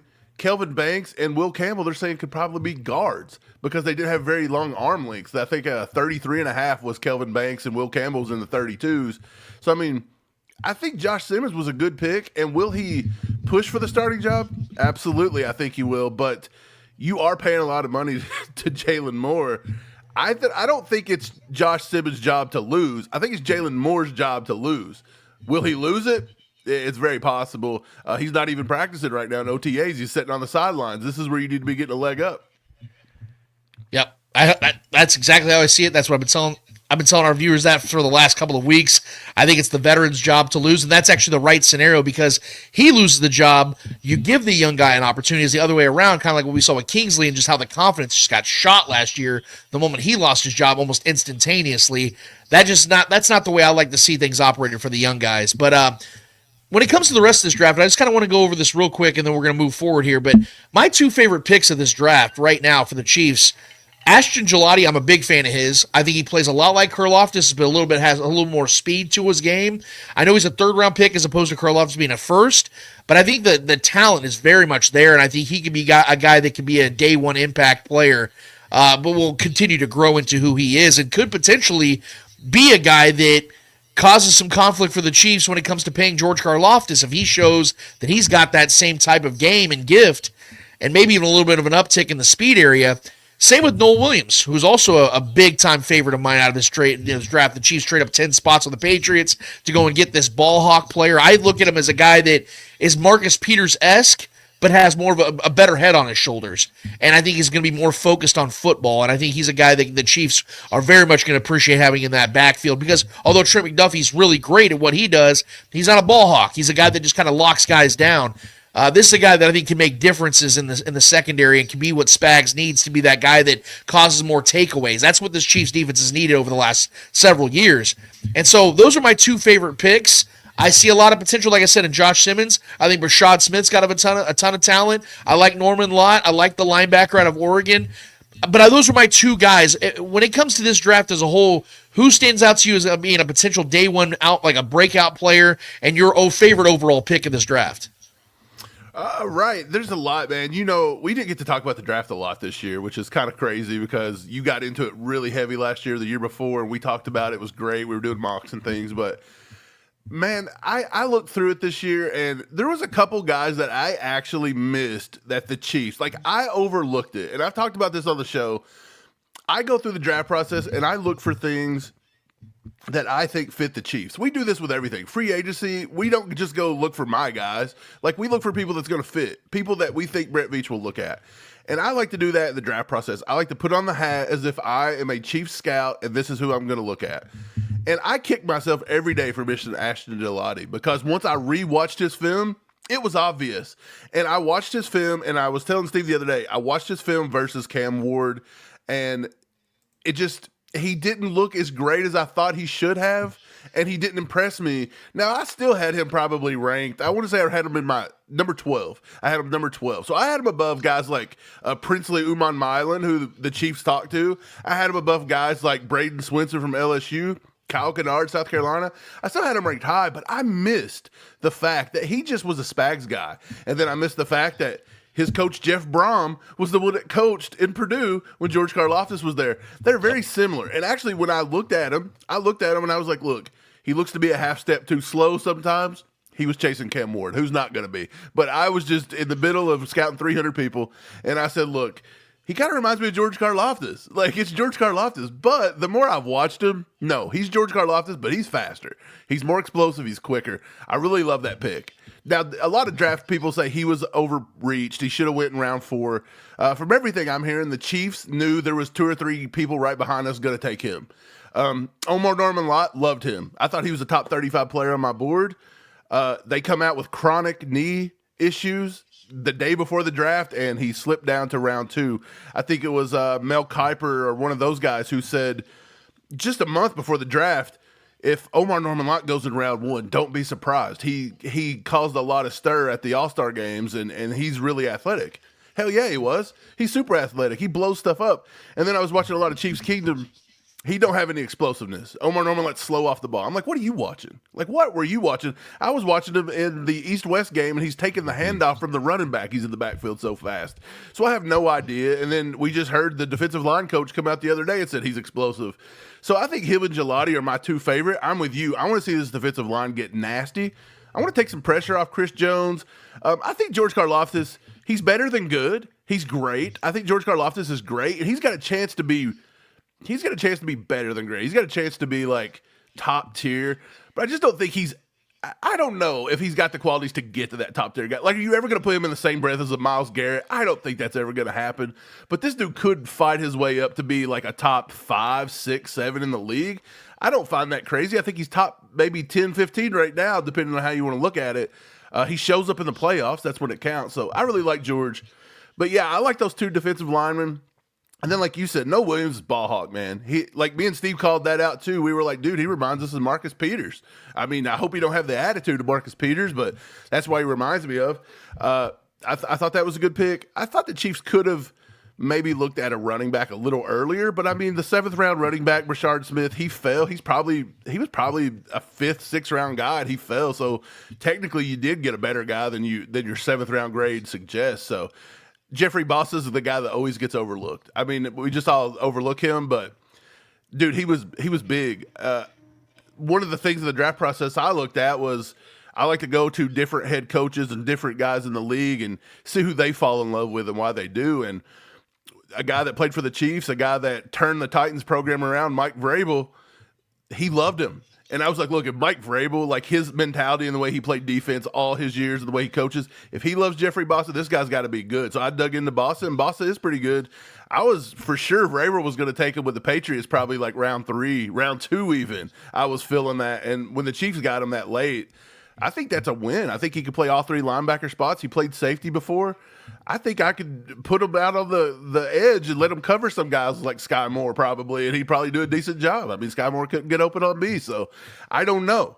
I think it was a solid draft. I give it a solid B+ to an A-, and I think they could all draft. They could play themselves up to maybe Veach's best draft, to be honest. I like it. I think 2022 is going to always be that paramount draft because of all the extra picks they got. They could, Veach got to cook how he wanted to, and he hit on 6, 7 players. That's not going to happen very often. But I do agree when it comes to the quality of picks, this could end up being one of those top tier drafts from Veach. And to kind of transition from the draft to more of the current team of the veteran guys. Trevor and I had a nice little deep dive last couple of weeks about certain position groups. I think the most important position groups this season in particular. In the defensive line, obviously, like you said, it's got to get nastier. It's got to be much better than it was last season. Then you obviously have your offensive line. There's a lot of questions there. As far as how left tackle is going to work out, how's left guard going to work out, and then you have your wide receiver room. For the first time in years, Mike, and this, man. You and I have talked for many years now. For the first time, though, in a long time, I'm actually optimistic about this wide receiver room. I think this actually, and I made this statement on Twitter and on our show here, I think there's a really good chance this is the best wide receiver that Mahomes has ever had. Because I think that with a healthy, unsuspended Rashee Rice, a healthy Hollywood Brown, Xavier Worthy in year 2, sprinkled with veterans like Juju Smith-Schuster, and you have your Nico Remigio potential. You have 5, 6 guys right there that I think it's a very stacked room, if we're being honest here. I think that is you have 3 guys right there that can all be studs, and then sprinkle guys in that can just do what they need to do in the back end of things. Oh, yeah, and by the way, they went and got Jalen Royals. You have a list of names right there that can be reliable assets as they transition from the Travis Kelce era. And that's not even mentioning that Travis Kelce's, I think, is still very productive tight end in this league. Had almost 100 catches last year on a down year. You have Noah Gray, who's finally getting real money that gets a chance to be a real veteran in the offense. You have Jared Wiley coming off an injury. Will he become something? We'll find out. I think that Mahomes has got some weapons here to mess with, dude, and I really like this wide receiver room. So when you look at the defensive line, I know you've already kind of talked about that. You look at the offensive line. We haven't really talked about that outside of Josh Simmons. Give me your thoughts on the offensive line and the wide receiver rooms. How are you viewing them this offseason going into the 2025 season? Yeah, the offensive line, I think, still in limbo. I think we can be cautiously optimistic it's going to get better. Steve always says, how can it get any worse? I'm like, be careful what you ask for, Steve. Things can always get worse. The grass isn't always greener. I think we kind of seen that a little bit with that tackle that we ran off to Cincinnati. The name's escaping me right now. But Orlando Brown, yeah. People were all over this guy. He won a Super Bowl with us. Mahomes liked him. Of course, he wanted to get paid way too much, and that's probably a good move away, but dude, after him, it's like we've kind of been in shambles a little bit. Hey, that's a tough thing to do when you're always drafting 32. People's not giving up their left tackle very often either. So, yeah, that offensive line, it's like be careful what you wish for. But I do think Josh Simmons for the future should be better than what our future outlook has been. I was a big fan of Kingsley last year, but I do think he's more of a guard right tackle situation. So I'm hoping he does well at left guard. I think people are a little too hard on Caliendo as well. I think you forget that Caliendo and Tooney done a hell of a job. And if it wouldn't have been for what those two did, the Chiefs would not have been in the Super Bowl last year. That just wouldn't have happened. That line had fell apart. And yes, Caliendo has his faults, but Caliendo was a guy that played at a small school. He played at Sky Moore School at Western Michigan, and he was on the practice squad for a few years, and then he gets thrown into the big time, and he literally only give up, and I think the 6 or 7 games he played, he gave up 2 or 3 sacks, and he only gave up like 13 pressures. I mean, if you go back and compare that to the season before, Joe Tooney wasn't like super better than that, and this guy's an all-pro. So it's like, I don't know. But I do think they got to get Trey Smith back. So there's a little bit of work to do still. And to be honest, I don't think Andy Heck is developing these guys at a good enough rate. Like, I like Andy Heck, but I just do not feel like he develops anybody worth a shit. Let's just be honest. He missed on the kid that they drafted a few years ago, that Lucas Niang, that I just could not stand. I didn't like Lucas Niang's attitude. They never could develop that guy. And they drafted him pretty high. I want to say it was like round 3, round 4 out of TCU. So they couldn't get him developed. Kingsley looked rough last year, which I think that was just a monumental disaster throwing him out there. And not really giving him any camp competition. And he's taken starter reps, and he's going and sitting on the bench for 99% of the preseason, and the dude wasn't even ready to play left tackle because you didn't have nobody pushing him. So, and then you're going to go ahead and just, Hendrickson beat you, Trey Hendrickson beat you, the best rusher in the league possibly. Let's put you on the bench forever and kill your attitude and your motivation and everything else you got going. It made zero sense. I do not like the way they've handled the offensive line position, to be honest. So Andy Heck's got to get it together, and a lot of people want to focus on Connor Embry, and I'll get to the wide receivers now. I think Connor Embry, for all this flack he gets with the Sky Moore thing, like, why is Sky Moore just Connor Embry's job? Why is Justin Ross just Connor Embry's job? These dudes just didn't have enough talent. That's why they didn't get drafted, or at least Justin Ross. He was injured. Nobody really wanted a shot on him. Like, he may do better in an offense where they just throw it up and let him go get it, but you're not going to get that in KC. So the Justin Ross experiments is probably over. Sky Moore was just a miss. I'm sorry. But at the same time, I don't think the Chiefs even used him in the proper way.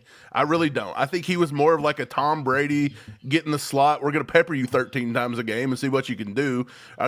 Get the ball and go after the catch kind of guy. That's what he did in college. We didn't use him that way. I don't care. I'm over Sky Moore. The thing is this room, like you said, is a lot better. If Hollywood Brown stays healthy, you see what Rashee Rice was starting to become last year. Before Mahomes was like, this is too easy, I'm going to take his leg out. And then we've seen what he dealt with. But yeah, Juju going for number 4.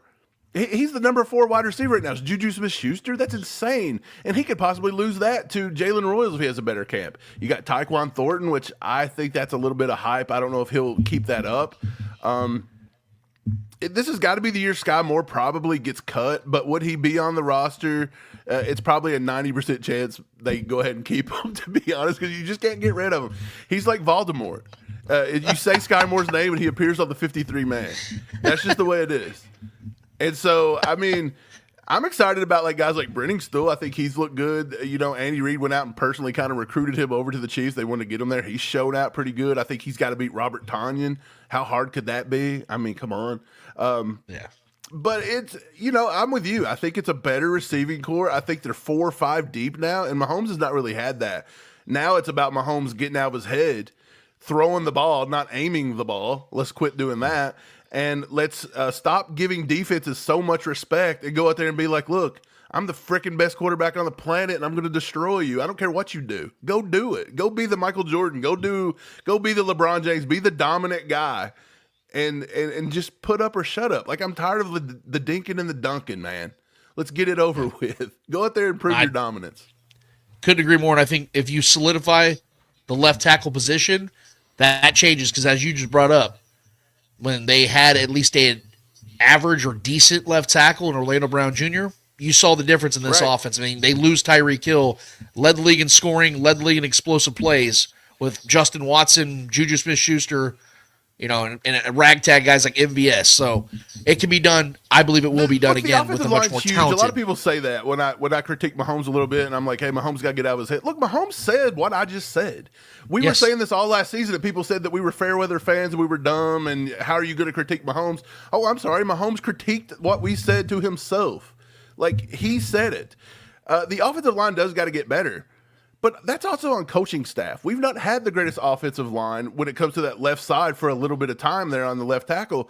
And then Andy Reid's game plan going into the Super Bowl was drop back and throw it deep. Like, they abandoned the run game. What are we doing? Like, you've got to do something. So the coaches really didn't take any heat off of them anyway. You've seen during the season when they kind of took the heat off a little bit, right when Rashee Rice got hurt and the left tackle was becoming a little bit of a problem there. You started seeing them pound Kareem Hunt a lot more in the middle of the season. You started seeing them use Juju there versus the Saints. They were getting the ball out quicker.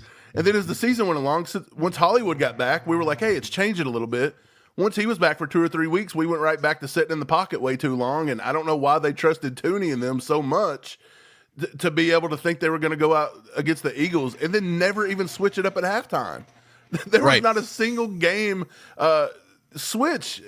It made no sense. I thought that was a monumental coaching fail in the Super Bowl. That whole entire game plan was complete trash, and they played right into that ass whooping they got, and they didn't do nothing to fix it. Yeah, they laid down.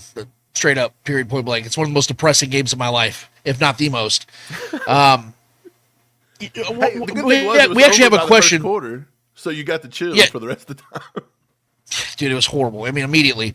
We actually have a question from one of our viewers. I believe she's one of your viewers as well, Julia Gulia. Yeah, Julie's here. She's great for us. She has a question that says, can we hear your all's thoughts on the cornerback room? This is funny because this is actually going to be the next topic at hand that I had for you. Because I actually think this might be kind of like the wide receiver room, the best room they've had in a long time. And, you know, you go and spend real money on Christian Fulton. You obviously have an elite player in Trent McDuffie who's going into year 4. And then you have a rookie sensation in Noel Williams, so I think it could be a starter day 1. You have Jalen Watson on his rookie contract's coming up, so he's going to try to do everything he can to get that big payday wherever it may be. It won't be in Kansas City, but he's got to make a lasting impression. You have Joshua Williams' rookie deal as well. You have Jaden Hicks coming into a big year for himself. You have Brian Cook coming up on a big year for himself. They got a room. I think these cornerbacks and safeties as a whole could be dangerous, and they're young. It's an exciting little nucleus we have here in Kansas City. Do you agree, Mike, or do you have some concerns? No, I think the corner room is very deep. I think when you're talking about the possibility that I think last year we took 10 and they just called them DBs. They mixed the safeties and the corners together. Of course, you don't have Justin Reed this year. I think that was a decent loss for the Chiefs secondary, in my opinion. I think Justin Reed, for all the stuff he couldn't do well, I think he was a decent leader for Spags. He got the guys in the right spot. He covered decently well, and I think actually he would crowd the line of scrimmage, and he was pretty stout in the run game as well, in my opinion. So that's a decent loss, and I think the safeties are a little in a worse position than the corner room. But yeah, I'm with you. You got Trent McDuffie here, and I think he's going to get that big contract with the Chiefs. I think he's going to get that second deal, which the Chiefs don't do, and that probably means that, like you said, Jalen Watson's not going to get it. I don't think you can get it and pay McDuffie too. I think that's another reason Noah Williams was drafted. But yeah, Christian Fulton got a little bit of money, and he can play. A lot of people thought it was just going to be now him and Jalen Watson, and McDuffie's going to the slot. Well, you're not going to let your number one guy just play slot the whole time. McDuffie, if you're going to get paid like that, you got to be an outside corner in this league. I'm sorry, you do. And I think that's what they're going to go with. And you heard Dave Merritt say it. You heard Spags say it. Like, they'll get him in the slot at specific times, but it's the backfield, man. You play cover 3, cover 1. You play quarters. You do all kinds of stuff. Zone, man. You just don't play in one spot. So, yeah, he's going to play a little bit of everything. It's just going to be one of those things where if he has to be in the slot, now the corner and the boundaries aren't such a liability. But the Chiefs, like, what was the liability last year? It was CB2. CB2 just couldn't do it. Jalen Watson had a pretty good year last year until he was injured, but surprise, surprise, he was injured again. That's been Jalen Watson's the thorn in his side, to be honest, as his injury concerns. Josh Williams, I don't think Josh Williams played as bad as people thought he did. I don't think he played as bad. Anything to warrant the way that they, like, he seems to always be in the doghouse. And people are like, well, he's dumb. He don't know where he's at. I'm sorry. If you are making this much money and you play for the Chiefs and you don't know where you're at, you're just going to get cut. Like, he probably knows where he's at. Let's be honest there. He makes some bonehead penalties, but he's a strong physical corner. In this day and age, when everything's, cupcake for the offense and you're not allowed to touch nobody, of course corners are going to get that.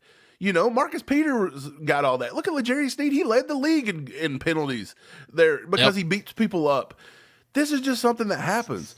And most of Josh Williams' stuff come on special teams, okay? Don't put him on special teams. But I don't think he done anything to warrant the fact that we just had to watch Nazeeh Johnson get beat up on all year. And I like Nazeeh Johnson. But he kind of proved last year that he was a little out of his league out there on the boundaries.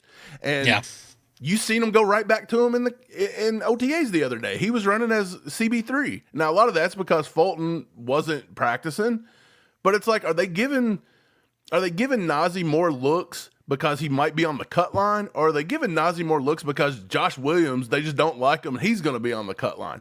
One of these guys are going to get it because presumably they're taking McDuffie, Fulton, Watson, and Noah Williams. You're not getting rid of none of those four. I don't think Noah Williams is getting cut. Like, there's just no way. So you've got those four, and last year they took 6. So who's your guys? If they're going to take Nazeeh, are you taking Josh Williams and you're just going to come out here and cut some of these younger guys that you're looking at? Like, where's Christian Roland Wallace fit in? Like, where does he fit in? Because he made the team last year kind of surprisingly.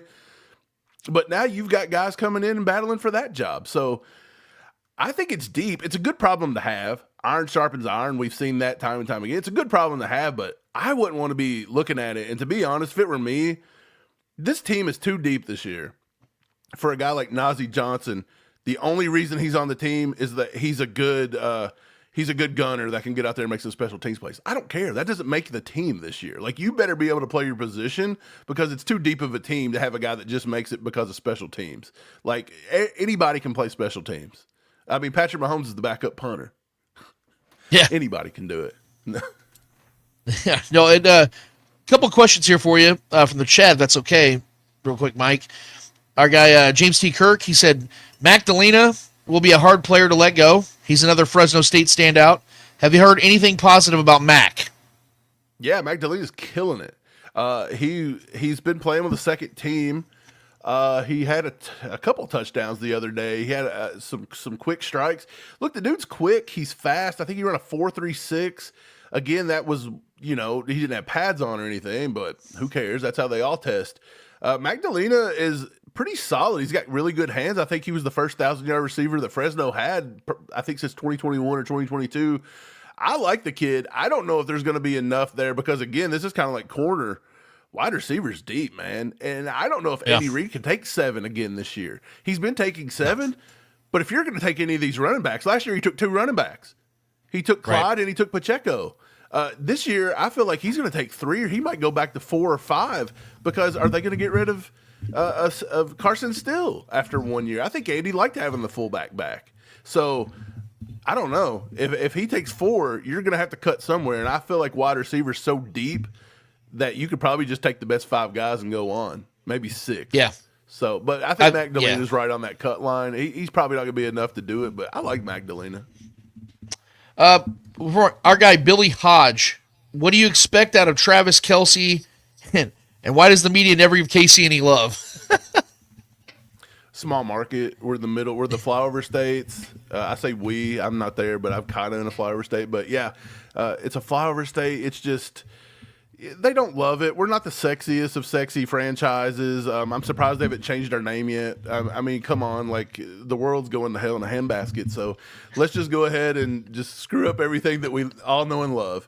But yeah, they don't love the Chiefs. Patrick Mahomes, you would think they would be glorifying what he's been able to do. But he doesn't get the recognition that he should be getting, to be honest. He doesn't get that.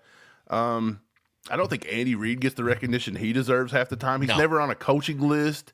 It's almost as if they just expect us to be good, and we're not allowed to. I mean, if you lose 3 games, it's the end of the world. Like, they're calling for the downfall already because we lost in the Super Bowl after having the most wins we've ever had in a season. What is that? And then Travis Kelce, I don't know. They just like to pick on Kelce. Mahomes is out with, Brittany, and they're going to the college women's softball tournament, and it's fine. And they're out at the soccer games. It's completely fine. When Travis Kelce hangs out with a girl he's been dating now for 2 years, it's the end of the world, and he's not focused. Oh, I'm sorry. He has a personal life.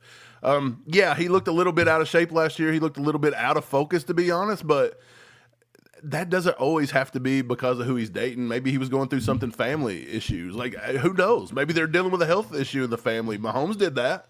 Like, maybe we just don't know. Like, so I just think it's unfair what they do to Kelce. I think Kelce will look better this year. I think he's definitely focused. I don't think he's not. And I don't think he wants to go out looking like he did last year, because there were some snaps in the Super Bowl. That guy didn't even look like he got off the line of scrimmage, man. I think he's still waiting on the line of scrimmage for the ball to be snapped. Couple questions of mine, and we'll get you out of here because we really appreciate your time, Mike. Really, man, it's good to have you back on the show, man. It's been way too long. For sure. Trey Smith, this is, we know he's going to be a Chief this season. I'm confident the contract's going to be done. I know it's not going to be a cheap one. I'm personally one of those people that believes that Trey Smith's worth the money. I know that you can replace guards, but I think maximizing a guy's prime, especially when he's played every single game to the right of Creed Humphrey, who's going to be the Chiefs' center for the foreseeable future, I think it's important to have cohesion, especially at the offensive line where there are a lot of questions. Like you said, we can be optimistic and we can be, hopeful about it, but there are questions about this offensive line. Where they don't have questions is at center and right guard. And those two guys have been impenetrable for the last 4 or 5 years. Now, Trey Smith is a better run guard, a run blocker than a pass blocker, but I've seen improvements in his game, and I think he's one of the best right guards in the entire NFL. And if the Chiefs do pay him the money, I think it's a good decision to make. I was one for the record that said the Chiefs maybe should entertain trading him, because I do think they could replace him, and you get some, a couple nice, decent mid-round picks out of him maybe, and send him to a team like Chicago, who ironically ended up getting Joe Thuney out of a trade from the Chiefs. But the Chiefs, I think, have made their bed. I think they want to and plan on investing long-term to Trey Smith, but you and I haven't talked about this at all. I want to get your thoughts on Trey Smith. Do you think this is going to be a long-term relationship in Kansas City? The Chiefs have till, I think, July 15th to get him signed, right? So we're coming up on like a month. We're like 5 weeks out, something like that. So I was surprised when they tagged Trey Smith, to be honest. I really was.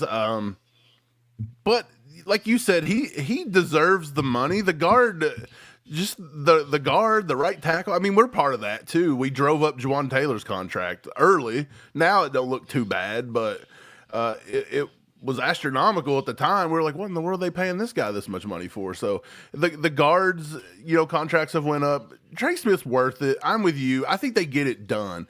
I've not heard anything from anybody that would lead me to believe it's a tag and trade or it's anything like that. I believe they'd have already tried to pull that off. I don't think you wait this long in the process. Snead was already gone by now. So, and we all knew Snead was going to get that last year. They was not going to pay the corner with the knee injuries. They just wasn't going to do it, knowing they had to pay McDuffie. So you're just not doing it. But Trey Smith's a different animal because I think what it is with Trey Smith, and this is just my take, but I think it's exactly what it is. Trey Smith should have been a top 2, top 3 guy. And he had that weird condition in college and he was injured and he got picked so late in the draft. And then he got in the NFL, everything's fine, and he proves that he was a top tier left guard, or a right guard, I'm sorry. So I think what it is the fact that he didn't get that top tier money the first time that the first and second round guys get. Now he's overplayed it. And then you're like, well, is he a 6th or 7th round pick that overplayed his contract, or is he a guy that just got overlooked and he should have been a 2nd round pick? I think there's a little divide there, and that might be what's causing the money situation. But I think at the end of the day, they're going to pay Trey Smith. I think when they chose to tag him, I didn't think they were going to tag anybody because you knew they wasn't tagging Bolton. That wasn't going to happen. But to get Bolton's contract done so quickly, it just kind of felt like, hey, they did this. They're trying to set up money. I think they've got like $13 million on the cap. If you get Trey Smith signed, you're like, that's going way up. So I think they get it done, man. I like Trey Smith. I think you at least have to have that middle anchored. Hopefully Kingsley wins that left guard position and he turns out to be a solid addition here. And then Jawaan Taylor, everybody thinks he's just gone after this year. He's just gone. And I'm telling you, I'm not so sure the Chiefs wouldn't try to work something out with this guy. He's not the worst right tackle there ever was. Now, he'd make some boneheaded, stupid penalties, but I think he's just been a product of Chris Collinsworth picking on him because he had nothing to do in that first opening game 2 years ago or however long it was, and it's just stuck. But he's got better each year. His run blocking, his pass blocking, he's got better both years in Kansas City. If it goes up in the 3rd year, how do you justify getting rid of them? If his penalties go down again, because they went down from year 2 to year 1, if they go down again, how do you justify it? He's a pretty solid right tackle. Honestly, he's like right at the Pro Bowl level, in my opinion, if he plays well. I don't know. You just up and get rid of him and say, hey, we're going to throw Wanye in there or something. I don't know if you do that. So the offensive line, each of them's got to figure it out here, but they've got to get some hits. You've got to hit with Kingsley somehow. You've got to get him. Maybe he's the right tackle solution. I don't know. But you've got to do something there. Watch out for this kid named Dalton Cooper that they picked up. That kid, if not for a knee injury, he would have got drafted. Yeah. And I think he is a Swiss Army knife along the front. He could play all 5 positions. I think he plays center if you needed him to. Dalton Cooper's one to watch here. And Ethan Driscoll made the team last year, just randomly. He just kind of made the team. Wouldn't be surprised if maybe he didn't make the team this year and you had a guy like him or maybe even Essa Pole plays for that position there. But, yeah, I think we're a solid offensive line. You just got to hit. We got to start developing these guys. You just have to do it. Andy Heck has to develop some people. Yeah, I'll put it like this. If it comes down to putting Wanye Morris back at right tackle to replace Jawaan Taylor or giving Jawaan Taylor the same exact contract he got 3 years ago, sign me up for the contract. That's all I'll say about it. But another question I have for you here, it's about the AFC West as a whole. So in the last 3 years, the Broncos, Chargers, and Raiders have changed their coaching staffs. They have new coaches within the last 3 years. These teams are getting aggressive. Quite honestly, they're probably just getting pissed off with the Chiefs dominating the division. They're going and not just replacing their coaches, but they're getting prominent coaches. Jim Harbaugh is a great coach. Pete Carroll has been a great coach. Sean Payton has won a Super Bowl in this league and has had a lot of success. That alone deserves respect. They go and get their quarterbacks. Geno Smith comes to the Raiders. Bo Nix gets drafted by the Broncos. Justin Herbert still gets all the hype as if he's done anything in this league, but he is very talented. I get the respect some of these teams deserve, but we're already hearing it this offseason that the Chargers are going to win this division. The Broncos are coming for the Chiefs. The Raiders are that new upcoming team with an easy schedule. There's a lot of talk, man, about, we've heard people talk about the Chiefs outright missing the playoffs. I think that's absolutely absurd. But the conversation for the division is something that we still have to have, even though I believe, and I don't want to put words in your mouth because I'm about to ask you the question, I'm pretty sure you're confident the Chiefs are going to win the AFC West again. But there is the question, who's coming for the crown? So of the three teams in 2025, I know it's still early in the summer, but if you had to take you had to press a button of the three names, which button you pressing that's the team that is the most viable to take down the Chiefs for the AFC West this year? The Chiefs. If the Chiefs brain fart, I love it. They take it down. Otherwise, the Chiefs are the class still. But I'm with you. I think that the AFC West has turned from dog water to, I said this yesterday, they went from dog water to sparkling water in about 2 to 3 years. They've figured it out a little bit. It's been the way they've drafted, the way they've spent their money, and their coaches. Again, Brendan Staley being replaced. Brendan Staley was an idiot as a head coach. He was just too stupid. He was a loose cannon. Hard balls over there is going to get it together. I mean, he's more of a tough-minded, old-school coach. And let's be honest, we've got every coach in the AFC West now is probably a Hall of Fame guy. Like, we've got 4 Hall of Fame coaches right now. Like, this is a pretty stacked division. I think that Sean Payton's building that team pretty well. You've got Pete Carroll in Vegas, and I mean, honestly, with him and Chip Kelly, I look for them to win some games, if not this year, next. It'll turn around pretty quickly for them.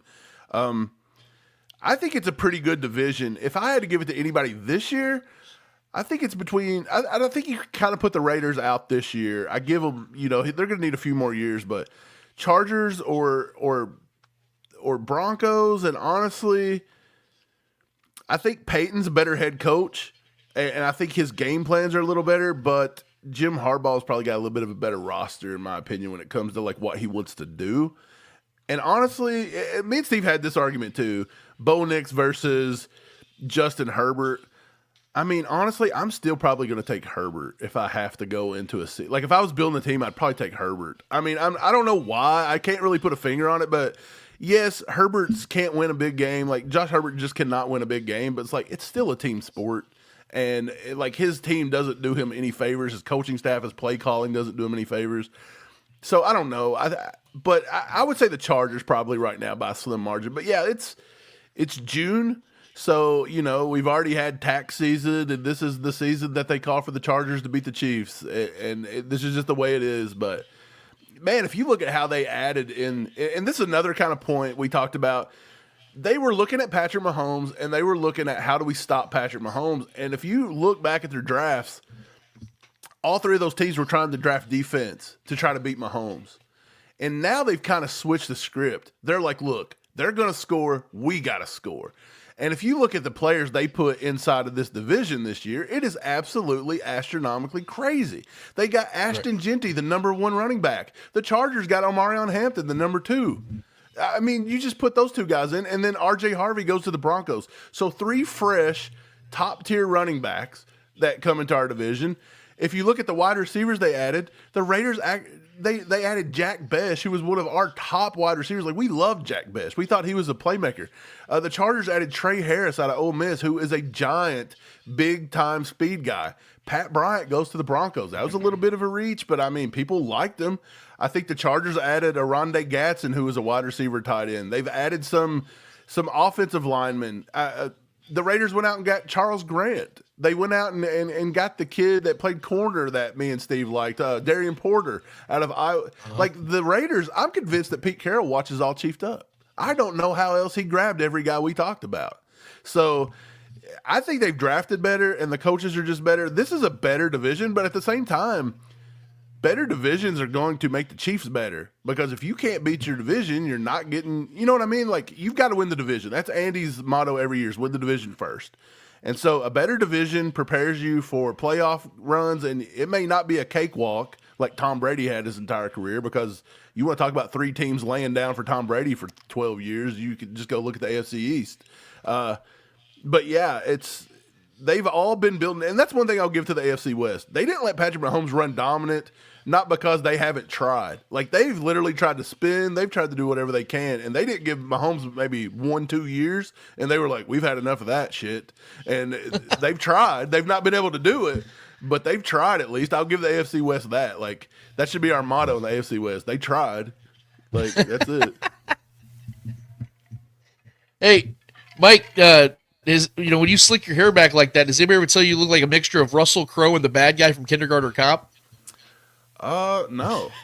I haven't. Now they have. I got such long hair. I haven't cut my hair since COVID. Like, if you see it in the back, you can see my ponytail here. Dude, I was looking at I respect the look, by the way, but I'm like, I always thought you had a little Russell Crowe to you, but I was like, now you kind of look like the bad guy, the dad in Kindergarten Cop with the slick back hair. I'm just saying that was a look in the 80s and 90s for the villains. Kindergarten Cop. Boys have a penis and girls have a vagina. That's the only part I really remember. I got to go back and watch that. I've already watched it like 50 times as a child, though. It was hilarious. Dude, go back and look at, I forget that actor's name. He had a really good run. But I'm telling you, bro, you're the love child of those two guys. So congratulations to you on that. Tell the old lady, you guys might have some fun later on. I'm just saying. That might be a thing of emphasis. But Mike, dude, this was awesome. I cannot thank you enough. It's good to have you back. It's been forever since we had you on the show. We know you guys are busy. You guys are always pumping content out there. Everybody on the show already knows you guys. Shit, half of our viewing audience comes from you guys, so we thank you in that. But if you would be so kind, let the people know, as always, I was in the show with that, giving you the platform. Let the people know where they find you on the social medias, when your shows are at, and what time your next show is, all that stuff. Just take it away and tell the people where they can get you guys. Right, man. I appreciate you guys having us as always, man. It's good to have. A lot of people think there's a lot of competition throughout, and I mean there might be for some, but we try to get along with everybody, and you guys have always been somebody that supported us and everything, and we try to return the favor if we can. We don't feel like we have a lot of pull within the community. Like, people don't take us as seriously because we're not from the area or whatever, and it's like, well, whatever. Like, we chose to do that. We wasn't born into it, so I think that means something. So, all chiefed up on every platform, man. We're trying to build other things. We're trying to build like a Facebook. We're trying to do a Instagram if you do that, even TikTok if you do that. We're throwing stuff out there, and then YouTube, of course. That's our main platform. It's at All Chiefed Up. We just crossed 45,000 subs, which is astronomically insane. I don't know how that happened. That's like when we first started, man, we honestly were just doing it. Like, we wanted to do a podcast, and then we were like, let's just put it on YouTube and see what happens. And then it just kind of took off. It was wild. So, yeah, man, we appreciate everybody that does that. So just get over there and do that, man. We're trying to hit 50. I think we're projected to hit 63,000 before the season's over, which is just insane. And I don't know why or whatever, but apparently we offer some value, and I don't know what that is. I've yet to figure that out. So, I mean, maybe we're just somebody to make fun of and to argue with. That's what it seems to be. But yeah, appreciate you guys having us, and we look forward to doing more content. I think our content schedule this year is going to be, we're going to try to pump out more during the season. If you remember, 2 seasons ago, we just started, and they put us in like YouTube jail for the entire season, just the whole jail. So we didn't get to grow during the season. And then I want to say this past year, they did something else stupid to us. So it's like we can't win with YouTube, but in spite of YouTube, Lance, 45,000 subs. That's insane. I don't know why or why. Like, I just don't know why people watch us, to be honest, but we love everybody, man. We like the community. It's fun talking Chiefs, and honestly, man, I was watching your show a little bit earlier, and you were talking about the stadium, and you didn't get the appeal, and you know, I understand that where you guys are coming from there, but like me and Steve grew up in a small town an hour south of Louisville named Clarkson. That's where we were born and raised, and I swear there's only 3,000 people there, man. We had one traffic light, and we just grew up loving the Chiefs, man. And we're old, so I was born in the 80s. So through the 90s, there was no getting on TV and watching the Chiefs, man. If they didn't play on a local channel, we had to watch the Bengals in Cincinnati because of our location, or we had to watch the Colts in Indianapolis. Like, that's all we got. And if they didn't play those two teams, you wasn't watching the Chiefs unless they were playing on primetime. And we wasn't good enough to play on primetime for half the 90s and the early 2000s or whatever. So, yeah, it was rough. And so the first time, like, we didn't get to do a lot. We didn't come from big cities. We didn't see it. We didn't see stadiums. We wasn't around it. Nobody in our area ever wore a Chiefs shirt. Like, you've never seen that. So, like, getting to Kansas City and seeing that for the first time, man, I'll never forget. It was 2002. walked up, seen Arrowhead for the first time in my life, and it was like a religious experience, man. It really was. Like, we never seen anything like that. And I think that's the appeal to Chiefs fans outside. And I know the outsiders can't, it's a business for everybody on the inside, everybody in the KC area, man. But like, we just didn't see it, and seeing that and showing up, it was like the football mecca, dude. Like, you just wanted to shed a tear when you seen that, and it was beautiful. And it's like all these small towns, man, just coming from that and seeing it was different. So that's the appeal I think there is, and it's just that you want to hold on to it, because everything that we know and love, even go back to our hometown I just talked about. They've eradicated everything, man. They've tore down our schools, our baseball fields. Everything's gone. Everything's changed. You realize you're getting old. You realize it's coming to an end, and it's just like the Chiefs are that one thing you want to hang on to. And it's like, as soon as they tear down Arrowhead, man, you know you're getting old, and you probably only got a few years left to see it, so you better enjoy it. So I'm not going to fight it too much, because I do think there's bigger and better things out there. But, man, that is the appeal. And I thought I would tell you that from like an outside perspective of like why small towns and Chief fans outside the area. Because like I said, we wasn't born into it. We chose it, and we live it hard, dude. It was insane. So, yeah, man, enjoy you guys having me. Appreciate you guys, and yeah, man, anytime. Yeah, dude, and that was I appreciate the perspective too. That's what makes that conversation so convoluted, because you're just like, there's so many different perspectives to consider, and yeah, I keep looking at the business side. I know what Clark wants to do, and I'm just like, yeah, no one's getting in his way. So Trevor and I have countless memories in Arrowhead. We are originally from a small town called Spring Hill, Kansas, that had like maybe 1,000 to 2,500 people as well. And at that time we grew up, and now it's blown up like a little, giant city itself. So I'm with you. Like, it sounds like you were telling me my story to me. So that was pretty wild. But so do you think? Yeah, man, it's an interesting conversation we had, and I just want to throw this in here before you go. You're being too humble, because you're sitting here saying, "Well, I don't know why we got projected 65,000 subscribers." It's because, and I'm not blowing smoke, bro. I'm telling you the truth, like I tell you in our private conversations. It's because you guys are honest with the people, and you communicate with them openly and allow them to be a part of your show. That is exactly what we do here. You guys just have a gift that people want to cling to. So don't be proud of it, because no matter what YouTube try to pull on you guys, which was absolute dog shit, you guys have something that's special. And I say this truthfully, we're lucky to have you guys choosing the Chiefs, because you guys bring a show that if you were in any other fan base, they would be benefiting off of having you guys. So we're lucky to have you guys as a part of this. So whether you chose it, born into it, doesn't matter. The fact is, you are just as much a part of this community as Trevor and I. And we thank you guys for everything you guys do for this community. And I know everybody in this chat backs that up. So keep doing what you guys are doing over at ACU. We're your biggest fans here. We're your biggest supporters, and that is never going to change, brother. So thank you so much for being here with us today, Mike. Thanks, man. Thanks for having me. And we're coming up there during camp, man. You and Trevor gotta come hang out with us, bro. Yeah, we got to hang out, bro. Hit my line when you guys come to town, okay? For sure, man. Y'all have a good one. All right, brother. Thank you so much for being here, brother. That is Mike Williams from All Chiefed Up.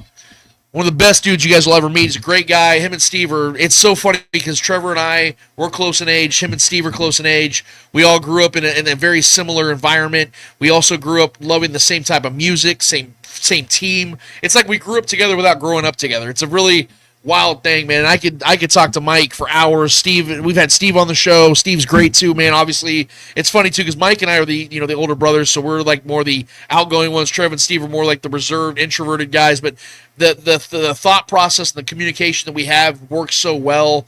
It's just really cool to see another show do so well and succeed. Honestly, that's inspiring to me, man, for what we do here, man, because we want to do what they're doing. Yeah, man, exactly. I'm telling you, man, All Chiefed Up. If you're not already following them, I don't know what the hell you're doing on our show, but they have incredible work. And like I said, the reason why they have the following they do is because they do their research. They're diligent with what they say. They don't bullshit you. Yeah. They're not trying to sell you something. Not trying to get clicks with some hot topics. They don't. Shit. They just tell you how they think and what they feel. They give you an honest take, man, and whether you agree with it or not, it doesn't matter. The fact is, they're telling you the truth of what they see. And they sold their soul to the devil. And old Diablo got him. The old Williams brothers are gone. It's a tactic that's never not worked. So good for them. No, but yeah, man, good shit, bro. As always. James said that in the comments, Lance, Mike was asking you, do you think that the Chiefs will move to Kansas? I didn't hear him ask that. I apologize, Mike. I would answer that if I heard you. I do. I am very confident that the Chiefs will be moving to Kansas. I fully expect and anticipate that will be done. June 30th is the hard deadline for the Star Bonds on the Kansas side of things. I know that the special sessions have proceeded with the Missouri side of things, but I think it's too far gone. I think once Jackson County voted it down vehemently, I might add, I think that the Chiefs realize what they have to do, and I think that they moving out of the Truman Sports Complex is the only realistic option at this point. Renovating that situation or trying to build upon it is just not something I think they want to do, because that area is not feasible. It's not realistic for them to build what they want to build. Yep. And I think Kansas is an untapped market that's also conveniently 20 minutes down the road. So you're not moving away from the fan base. In fact, you're moving closer to the majority of your fan base that buys season tickets. So I think it is a very realistic scenario. The Chiefs will be moving to Kansas. I'm very confident that will happen. And I think anybody that's been looking at this and looking at the tea leaves for the longest time, the writing on the wall, I think they would agree with me on that. So we'll see how it goes. We got a few more weeks, but I'm very confident that at one point we'll be on this show talking about and I told you so. I think we got to most of the chat, unless there's a few more questions, Trevor. I don't know if anybody. There were a few more. Oh yeah, let's go for them. Yeah. Julia did chime in earlier and say, also, when do we start targeting defensive tackles in the first round? I think 2026 is a good time to do that. This year was I mean, they did get Norman Lott technically, so he'll be a guy that I think they're going to try to build around for the future, because he's not young, but he's not old either. He's 23, so he'll be here for at least 4 or 5 years. I do expect though that Brett Veach is going to start transitioning his draft. The way he drafts his trends, because I mean, let's be real, guys. Since he took over in 2018 as the Chiefs GM, he hasn't really had to, because he's had such a dominant force in the middle of that defensive line in Chris Jones. Well, that's still there, but before we know it, Chris is going to be old, and they need to figure out a way to get some younger guys around him. I do think, though, there will be more of an emphasis, though, as Chris ages, on the edge rush. I think that's where the Chiefs are going to be focusing more of their energy, is on edge rush. I think that you're going to see, whether they pay Karlaftis or they build around guys like Gelati, the fact is I think you're going to see them be drafting and throwing more assets at the edge position, outside linebacker, places like that. You're going to see a lot more of that from Brett Veach as well. So 2026 is definitely that year, because I also think they're going to restructure Chris Jones's deal after the 2025 season. I think there'll be 2 or 3 years remaining on Chris Jones's deal at that point. His cap hit's going to be insane. I think they're going to try to figure out how to restructure that deal to open up some money. But that's how I see them doing that, and I think it will be as soon as next draft. Yeah. Gotcha. Next question is from our guy, James T. Kirk. I have a crazy question. Trevor, why do you like the Kings? Is it because they're originally from Kansas City? I'm from KC myself, and I live in Central California, and I don't like them at all. How much time do we have, Trevor? You want to get some scotch? We can open up a before bottle. I start crying, just to answer the question with the most simplicity as possible. Yeah, a lot of it is because of the roots here in Kansas City, and I never had an NBA team to root for in my home state or my hometown at all. In the KCK area. And the Kings were good when I was a kid. It was a very impressionable time in my life. Chris Webber, Mike Bibby, Peja Stojakovic, Doug Christie, Bobby Jackson. Lawrence Funderburk. I mean, not Hornacek. Scott Pollard. I mean, just a lot of the they were good, man. They were good when I was young and an impressionable time in my life when I was I've always been a big hoops fan. It's my favorite sport. So I'm not going to lie, though. I mean, I tend to follow my favorite stars across the league. I've always been a LeBron guy, so wherever he's gone, I rooted for. Him being on the Lakers is always a weird dynamic, me being a Kings fan. But, as far as my King fandom, that is my favorite team, always has been. And it's really just because they're rooted in KC. A lot of history, obviously, here with them being here.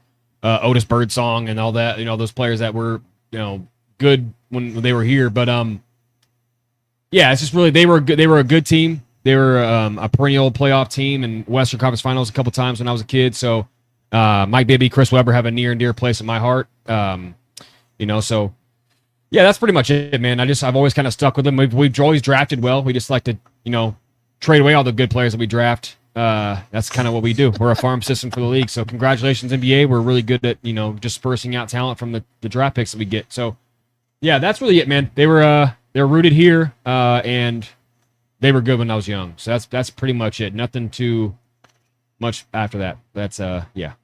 Julia Gulli with another question. Even if Pacheco has a great year, is this his last season with us? Yes. I'm fully expecting now. Yet, not to dodge the question, I'm going to ask you a question though. Like, what do you expect is a great year? Because as we know, Pacheco's never had a 1,000-yard season. He's had good seasons. Obviously, he's played very well in the postseason as well. He's helped this team win multiple Super Bowls. All respect to him. I don't anticipate by any means that the Chiefs are intending on locking themselves up long-term to a running back who's also had injury histories like Isaiah Pacheco, the way he plays. His style is the style of a guy that's going to play less than 10 years in this league, and I'm not hoping that's the case. I hope that Pacheco has a very long career. If it's in Kansas City, great. But I don't anticipate it will be. I think this will be his final season in Kansas City, outside of maybe them getting him on a very cheap one, maybe a 2-year deal at best of $8 to $10 million or something like that. But I'm not expecting that. I think the Chiefs are going to be moving forward. They got him in the 7th round. And, if Rashad Smith is anything close to what Pacheco's been to this point of his career, if not better, the incentive is no longer there because now the Chiefs have hit on multiple 7th-round running backs. And I don't think that they want to pay a 7th-round running back when they can just draft a 7th-round running back and hit again, or go and get a cheaper veteran who might even have more to his game than Pacheco. Who knows? All I do know is that I appreciate everything he's done. He's already exceeded all expectation. He has far surpassed any and everything he was ever supposed to be in this league, and my hat's off to him. But this is a business, and it's not just about fanhood. It's not just about loving players. It's just it doesn't make a lot of realistic sense to pay a guy at that position with the injuries he's had when you can go and find another guy that can replace him adequately for a much cheaper price. For sure. Micah Hayes. Matty Lane with KCSN says Reed has to stop calling 3x1 flood concepts because defenses have figured them out. Can this wide receiver core get back to 4 or 5 wide sets, sending 5 on a route? Well, okay. First, I'm sure, because I know Matt. Yeah. I'm sure there's more context to his statement than just saying they got to stop doing it, because that's not true at all. The play does work because many teams around the league use it. But the reason why it hadn't been working for the Chiefs is they just haven't simply had the Jimmies and Joes. Once you have the pieces in place to operate an offense like that, because the Rams use it all the time and it works beautifully with the Rams. You know why? Because they had Puka Nacua and Cooper Kupp. That's why it worked. If the Chiefs have the guys that we're hoping them will have healthy this season, it would work. In fact, anything that they want to do would work because they have the guys to do so. Especially this past season. Yeah, and the biggest reason why the Chiefs weren't, everybody kept saying, why weren't they throwing the ball downfield? It's because they didn't have a left tackle. That's why I was telling you guys for the last 2 or 3 years, they should have kept Orlando Brown Jr. That's what I kept talking to you guys about. They didn't do that. Okay, what's the plan? They didn't have one. They kept putting their left guard over there. That's not a plan. That's called panic mode. So that is why they weren't able to give Patrick Mahomes the time to throw the ball downfield. You notice whenever they did have Orlando Brown Jr., they had the most explosive offense in the NFL after trading Tyreek Hill, who's the most explosive player we've ever seen. So that is what the real problem has been, guys. They haven't had the guys at wide receiver, and they haven't had their left tackle. If those are solidified this year, guess what happens to the offense? It goes back to what it was in 2022. It becomes explosive again. Patrick's not in his head anymore because he's not here sitting here stressing and trying to manufacture offense. It just flows. That's what's going to happen, guys. So if left tackle is good this year, if he's just good, it doesn't have to be great. If it's just good, and their wide receivers are what we expect them to be, this is the best offense in football. And I don't know how anybody fights that, because you have the best head coach and best quarterback leading those backs, leading these two position groups. And if these position groups are good, the offense is going to be great. It's going to be right back to scoring 30 points a game. Patrick Mahomes is the MVP again, and the Chiefs are back in the Super Bowl. And it's not that is not far-fetched. We've seen it happen time and time again. Patrick Mahomes is in his prime years. This is the time to do it. I think the Chiefs have the guys to do it this year and change things from the 2023 and 2024 offense. Yes, I do. Julia Gulia, absolutely zero movement in the courts with Rasheed, but I think another person is suing. Is Rice suspended regardless of the courts expediting this case? So you guys know where I've stood on this the entire time. I've been very consistent with my stance on I believe that Rashee Rice is going to be suspended this season. The the thing about these types of situations, though, is that information always changes, and you have to change with that information. I'm going to be honest with you guys, and I was kind of saving this take, but since you guys are asking this, I'm going to just go ahead and say it now. I actually think there's a very good chance that Rashee Rice is not suspended this season now, because of the fact of what Julia just broke down, is the fact there has been no proceedings. The NFL, yes, conduct detrimental to the league is grounds for suspension, but the NFL has been consistent in what they've been saying about this Rashee Rice situation, and the fact that they are waiting for some things to be finalized on the legality side of things. And the NFL is also very big on not bringing stuff up when it's unnecessary to do so. And the way I look at it is, if the NFL was to say out of the blue, hey, this is what's happening to the Rashee Rice thing, to me it takes the Band-Aid off the wound for no reason. And I think the NFL wants to keep this storyline as far away from the main storyline of the NFL as possible, and want to wait until everything is now finalized, and then they're going to take their, what I would say, course of action at that time. And that could be even in 2026, as crazy as that sounds. And that's going to be the best scenario for the Chiefs, not just because Rashee Rice will be available this year, but that also would give them incentive to not, if they don't want to pay him, they wouldn't pay him. This 2025 season is a big year for the Chiefs and Rashee Rice, and the way it is looking, and from the developments we had also heard, the car that caused the accidents wasn't actually driven by Rashee. The car was actually driven by a friend of his. Yes, the car is under Rashee's name, so he is liable for the insurance side of things. But when it comes to the penalization from both the NFL and the courts, that might be viewed a little bit differently, the proceedings that we're getting now. So this is a very difficult situation. I do have some friends that are on the ground floor of all this. As you guys know, I've developed a really good friendship with a lawyer by the name of Sean Darvishi, who we've had on the show, and we will have again whenever any breaking news with the legality side of things happens with the Chiefs. But I have talked to Sean many a times over the course of this situation, and he said the same thing to me. So my opinion has changed pretty substantially when it comes to what I see happening in the 2025 season. I am very open-minded to the possibility that Rashee will not be suspended this season at all. If it does happen, I won't be shocked, but now I am open-minded to the thought of that not happening at all. And I actually, if I was to make a bet right now, I am fully anticipating that Rashee Rice is going to play the full season of the 2025 season. That would be pretty wild. Our guy Rhino got a question for y'all. Do you think Kareem Hunt ever comes back to KC if Pacheco doesn't get hurt? No, I don't. I don't think. I know that the Chiefs were talking to Kareem Hunt before the injury. They were trying to work something out, so I'm not saying the possibility wasn't there, but I don't see the incentive for the Chiefs to bring Pacheco if Pacheco doesn't get hurt, because if you notice, as soon as it happened, they did sign him. Yeah. That's not a coincidence. I think that they were entertaining the thought of bringing Kareem Hunt back, but I just don't think that they, like I said, had the incentive to do so until they lost their stable back to an injury that was going to sideline him for a couple of months. So, no, I think that played a big role in Kareem Hunt coming here. But that is a good question, though. Yeah, absolutely. Lonnie Pyramid with the last question. Are y'all excited about this season and potential squad as I am? Oh, absolutely. I mean, guys, it's, we don't give our predictions out yet, but just a lot of changes, man. Yeah, there's a lot to be excited about. I mean, again, the obvious is there. Andy Reid and Patrick Mahomes are coming back.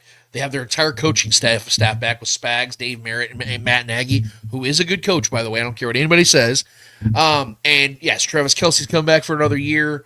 You have in my opinion, a loaded wide receiver room. In my opinion, a better than average offensive line if everything goes as planned. A good tight end room. A very talented young defense surrounded by a veteran Hall of Famer in Chris Jones. I don't know what there isn't to be excited about. Yes, they're going to have a challenging schedule. Yes, the division's getting better. What's new? I mean, this is year in and year out shit, guys. We all should be used to this by now. But what I love about this is that I don't believe this is going to be the 2023 and 2024 Chiefs, where they're struggling to manufacture scoring, manufacture offense. I think that this is going to be more of a 2022 style of offense. They're going to get that explosion back. They're going to get a better offensive line around Patrick Mahomes. I think they're going to finally get some things done and some things finalized they haven't had finalized over the last couple of seasons. But what's funny about that is where did the Chiefs end up in the last 2 seasons? In the Super Bowl. Yeah. So if they fixed the things that they were working, they didn't have going well for them at all, and they were still making the Super Bowl with that despite it, what's that say about the 2025 Chiefs? That's all I'm saying, guys. I'm just throwing that out there.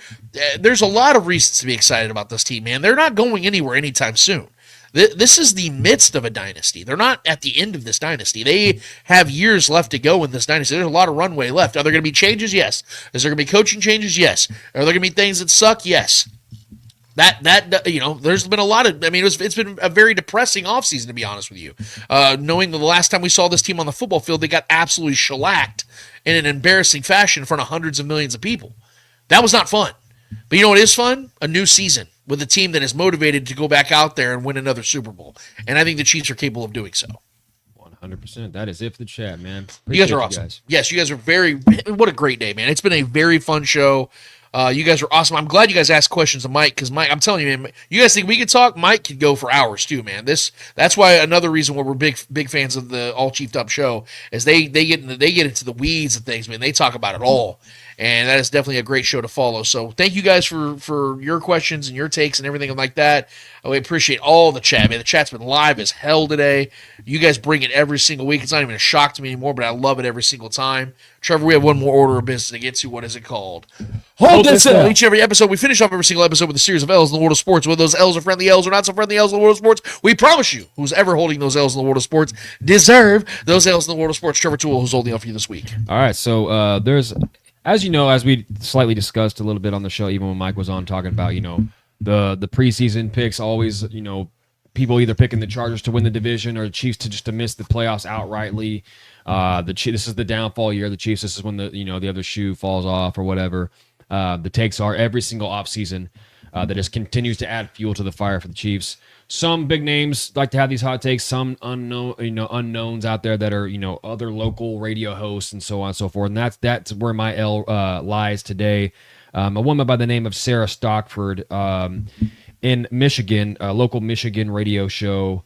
I can't remember I think it's The Mitt is the name of the radio show. There was she had a hot take, I guess you will. I mean, listen, I might be falling victim to these people doing these hot takes just to get notoriety and clicks and so on and so forth, because the Chiefs are the king and they're on the top of the castle right now. And anybody who has like a hot take about their downfall or whatever tends to get clicks, tends to get views.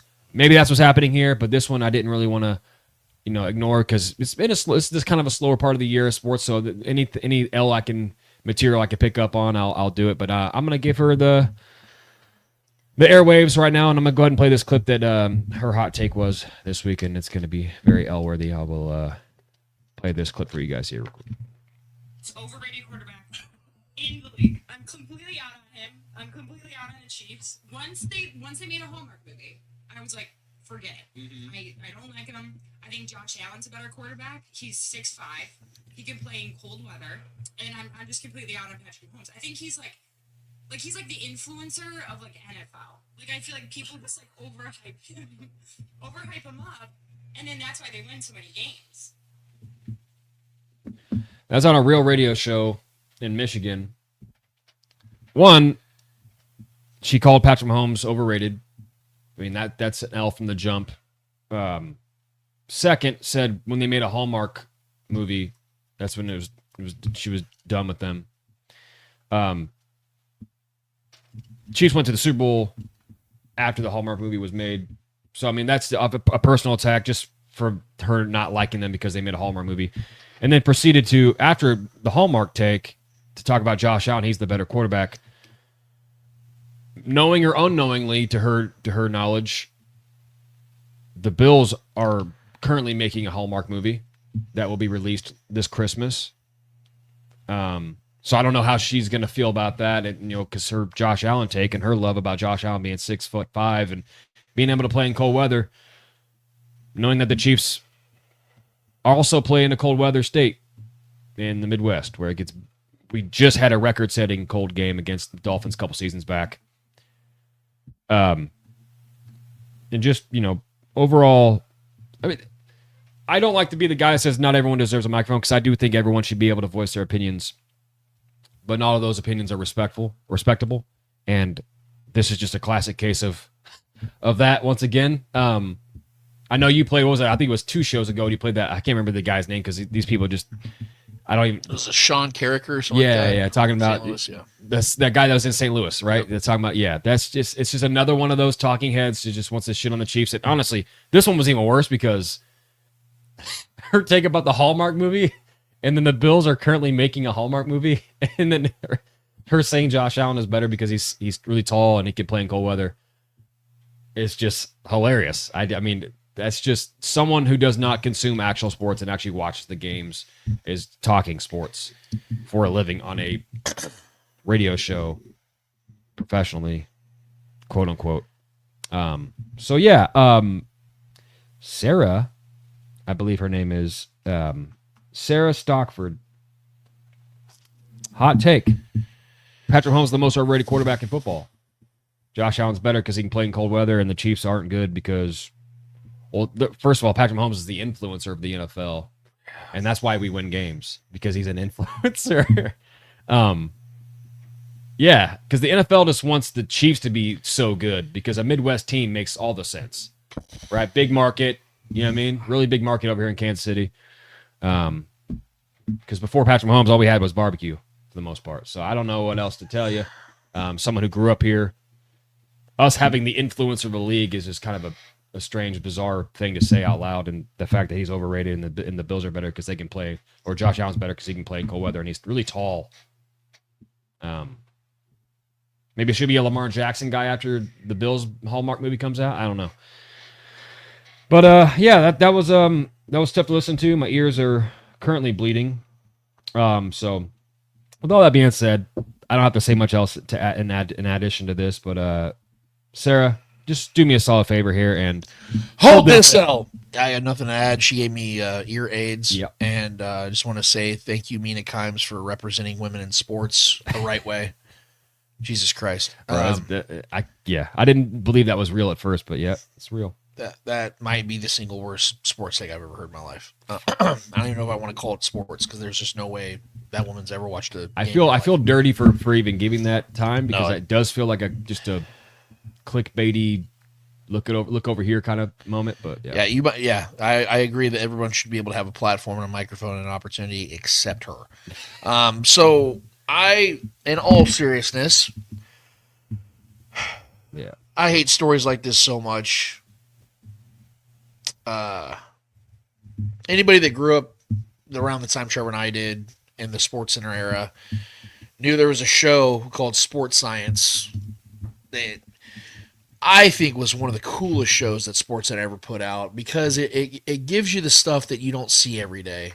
They break down the probabilities of things happening the way they do in sports and how much how much detail goes in that pitch, how much detail goes in a punch. It was the Bill Nye the Science Guy for sports. Yes, yeah.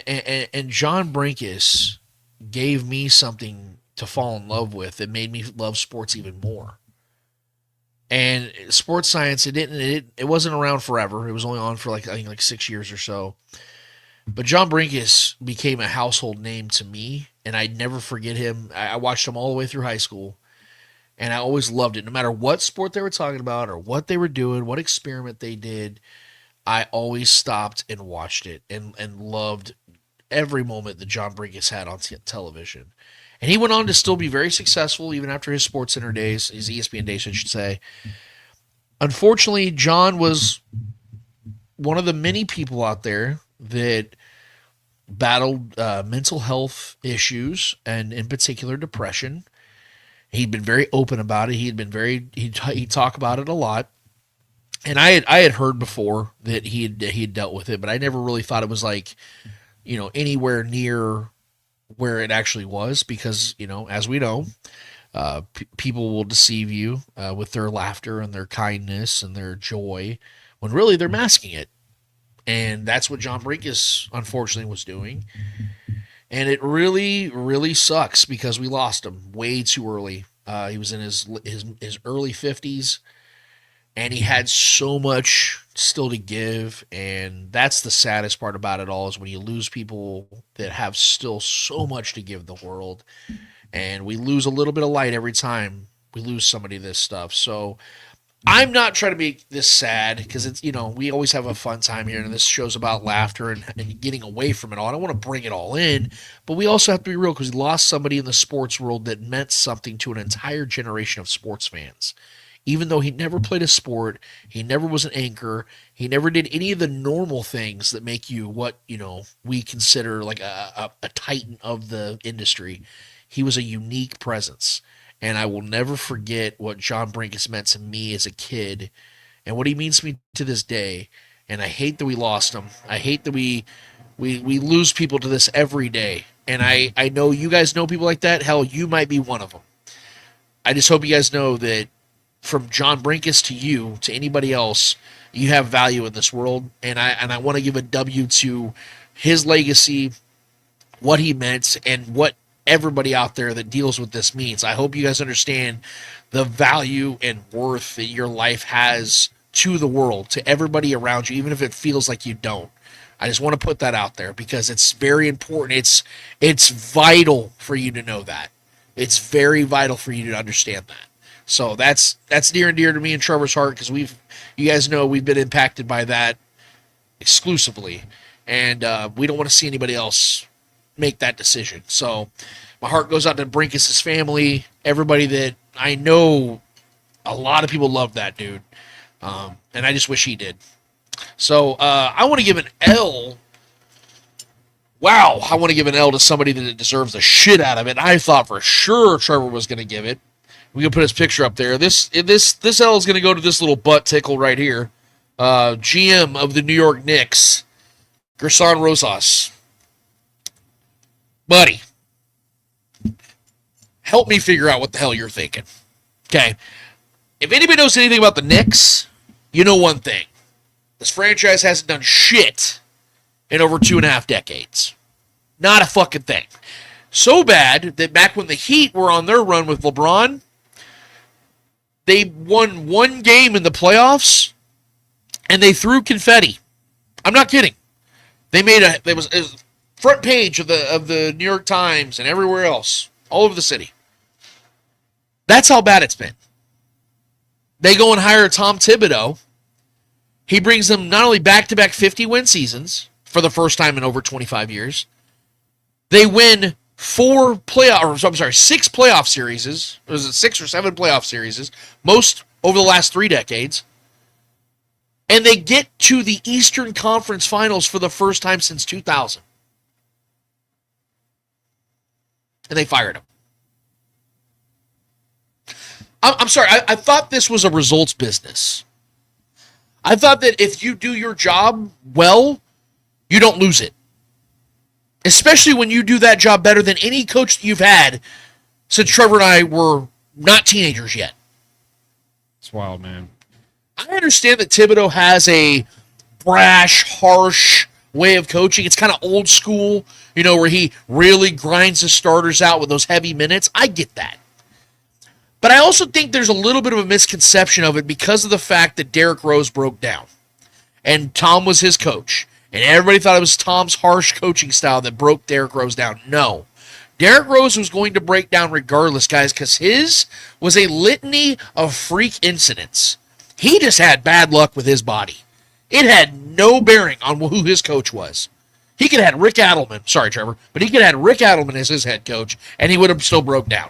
Some guys just break down. I think of Brandon Roy. I think of Grant Hill. I think of Darius Miles. I think of Greg Oden. I think of Sean Livingston. The list goes on. Some guys just, their bodies aren't meant to keep up.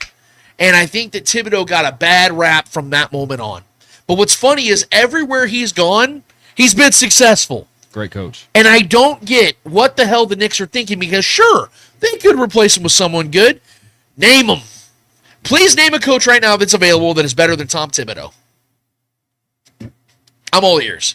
But in the meantime, while you go out and do your coaching search for no fucking reason, Mr. Rosas, do me a solid and hold this out because we appreciate it, man, because you just made a terrible decision.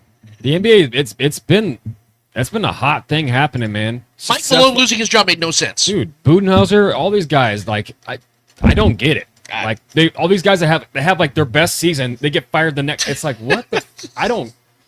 It's a strange thing going on the last 5-6 years in the NBA, bro. I don't really get it. It's a weird trend that needs to end now. Yeah. But you know what doesn't need to end now is the fun we're having here at the Spoken, and I'm not just talking about on the live stream, I'm talking about the entire embodiment of what we do. You guys make this fun every single day, every single week, and I cannot thank you guys enough. I tell you the top of the show, I tell you the bottom of the show. If you guys would be so kind to go to our YouTube channel and hit subscribe, hit notify, hit like, hit share, hit all those buttons. But get in the comments, more importantly. We want you to feel like you're a part of the show because you literally are a part of the show. In fact, you are the largest part of the show. You guys are what makes this fun. You're what drives the conversation. So continue to steer that wheel, guys. Continue to be what makes this show great. We don't want to talk at you. We want to talk with you. That is our motto around here, man. We want you guys to feel like, you know what, this is my show. I matter there at the Spoken. Other shows, yeah, they might just, put your comment out there here and there, but they don't get interactive with you. We want to be interactive with you guys as much as possible. That is why we take the time to do so, because that's the least we can do if you're going to be here and hang out with us on a Saturday when you guys could literally be doing anything else with your life. So we don't take that lightly, and I mean that from the bottom of me corazon. So with that said, for Trevor Twidwell, for the great Clay Windler that puts us together on the back end of things, for Mike Williams and the All Chief Duff family for being so gracious and kind to come and hang out with us on a Saturday in the middle of the off season when he can be doing whatever the hell he wants to do. And for the entire Starcade Media family for being awesome to us as well. I'm Lance Twidwell. The Spoken Podcast, episode 315 is done, finished, and finito. And until we are back here in 1 week's time for 316, hell yeah, we out of this bitch. Later.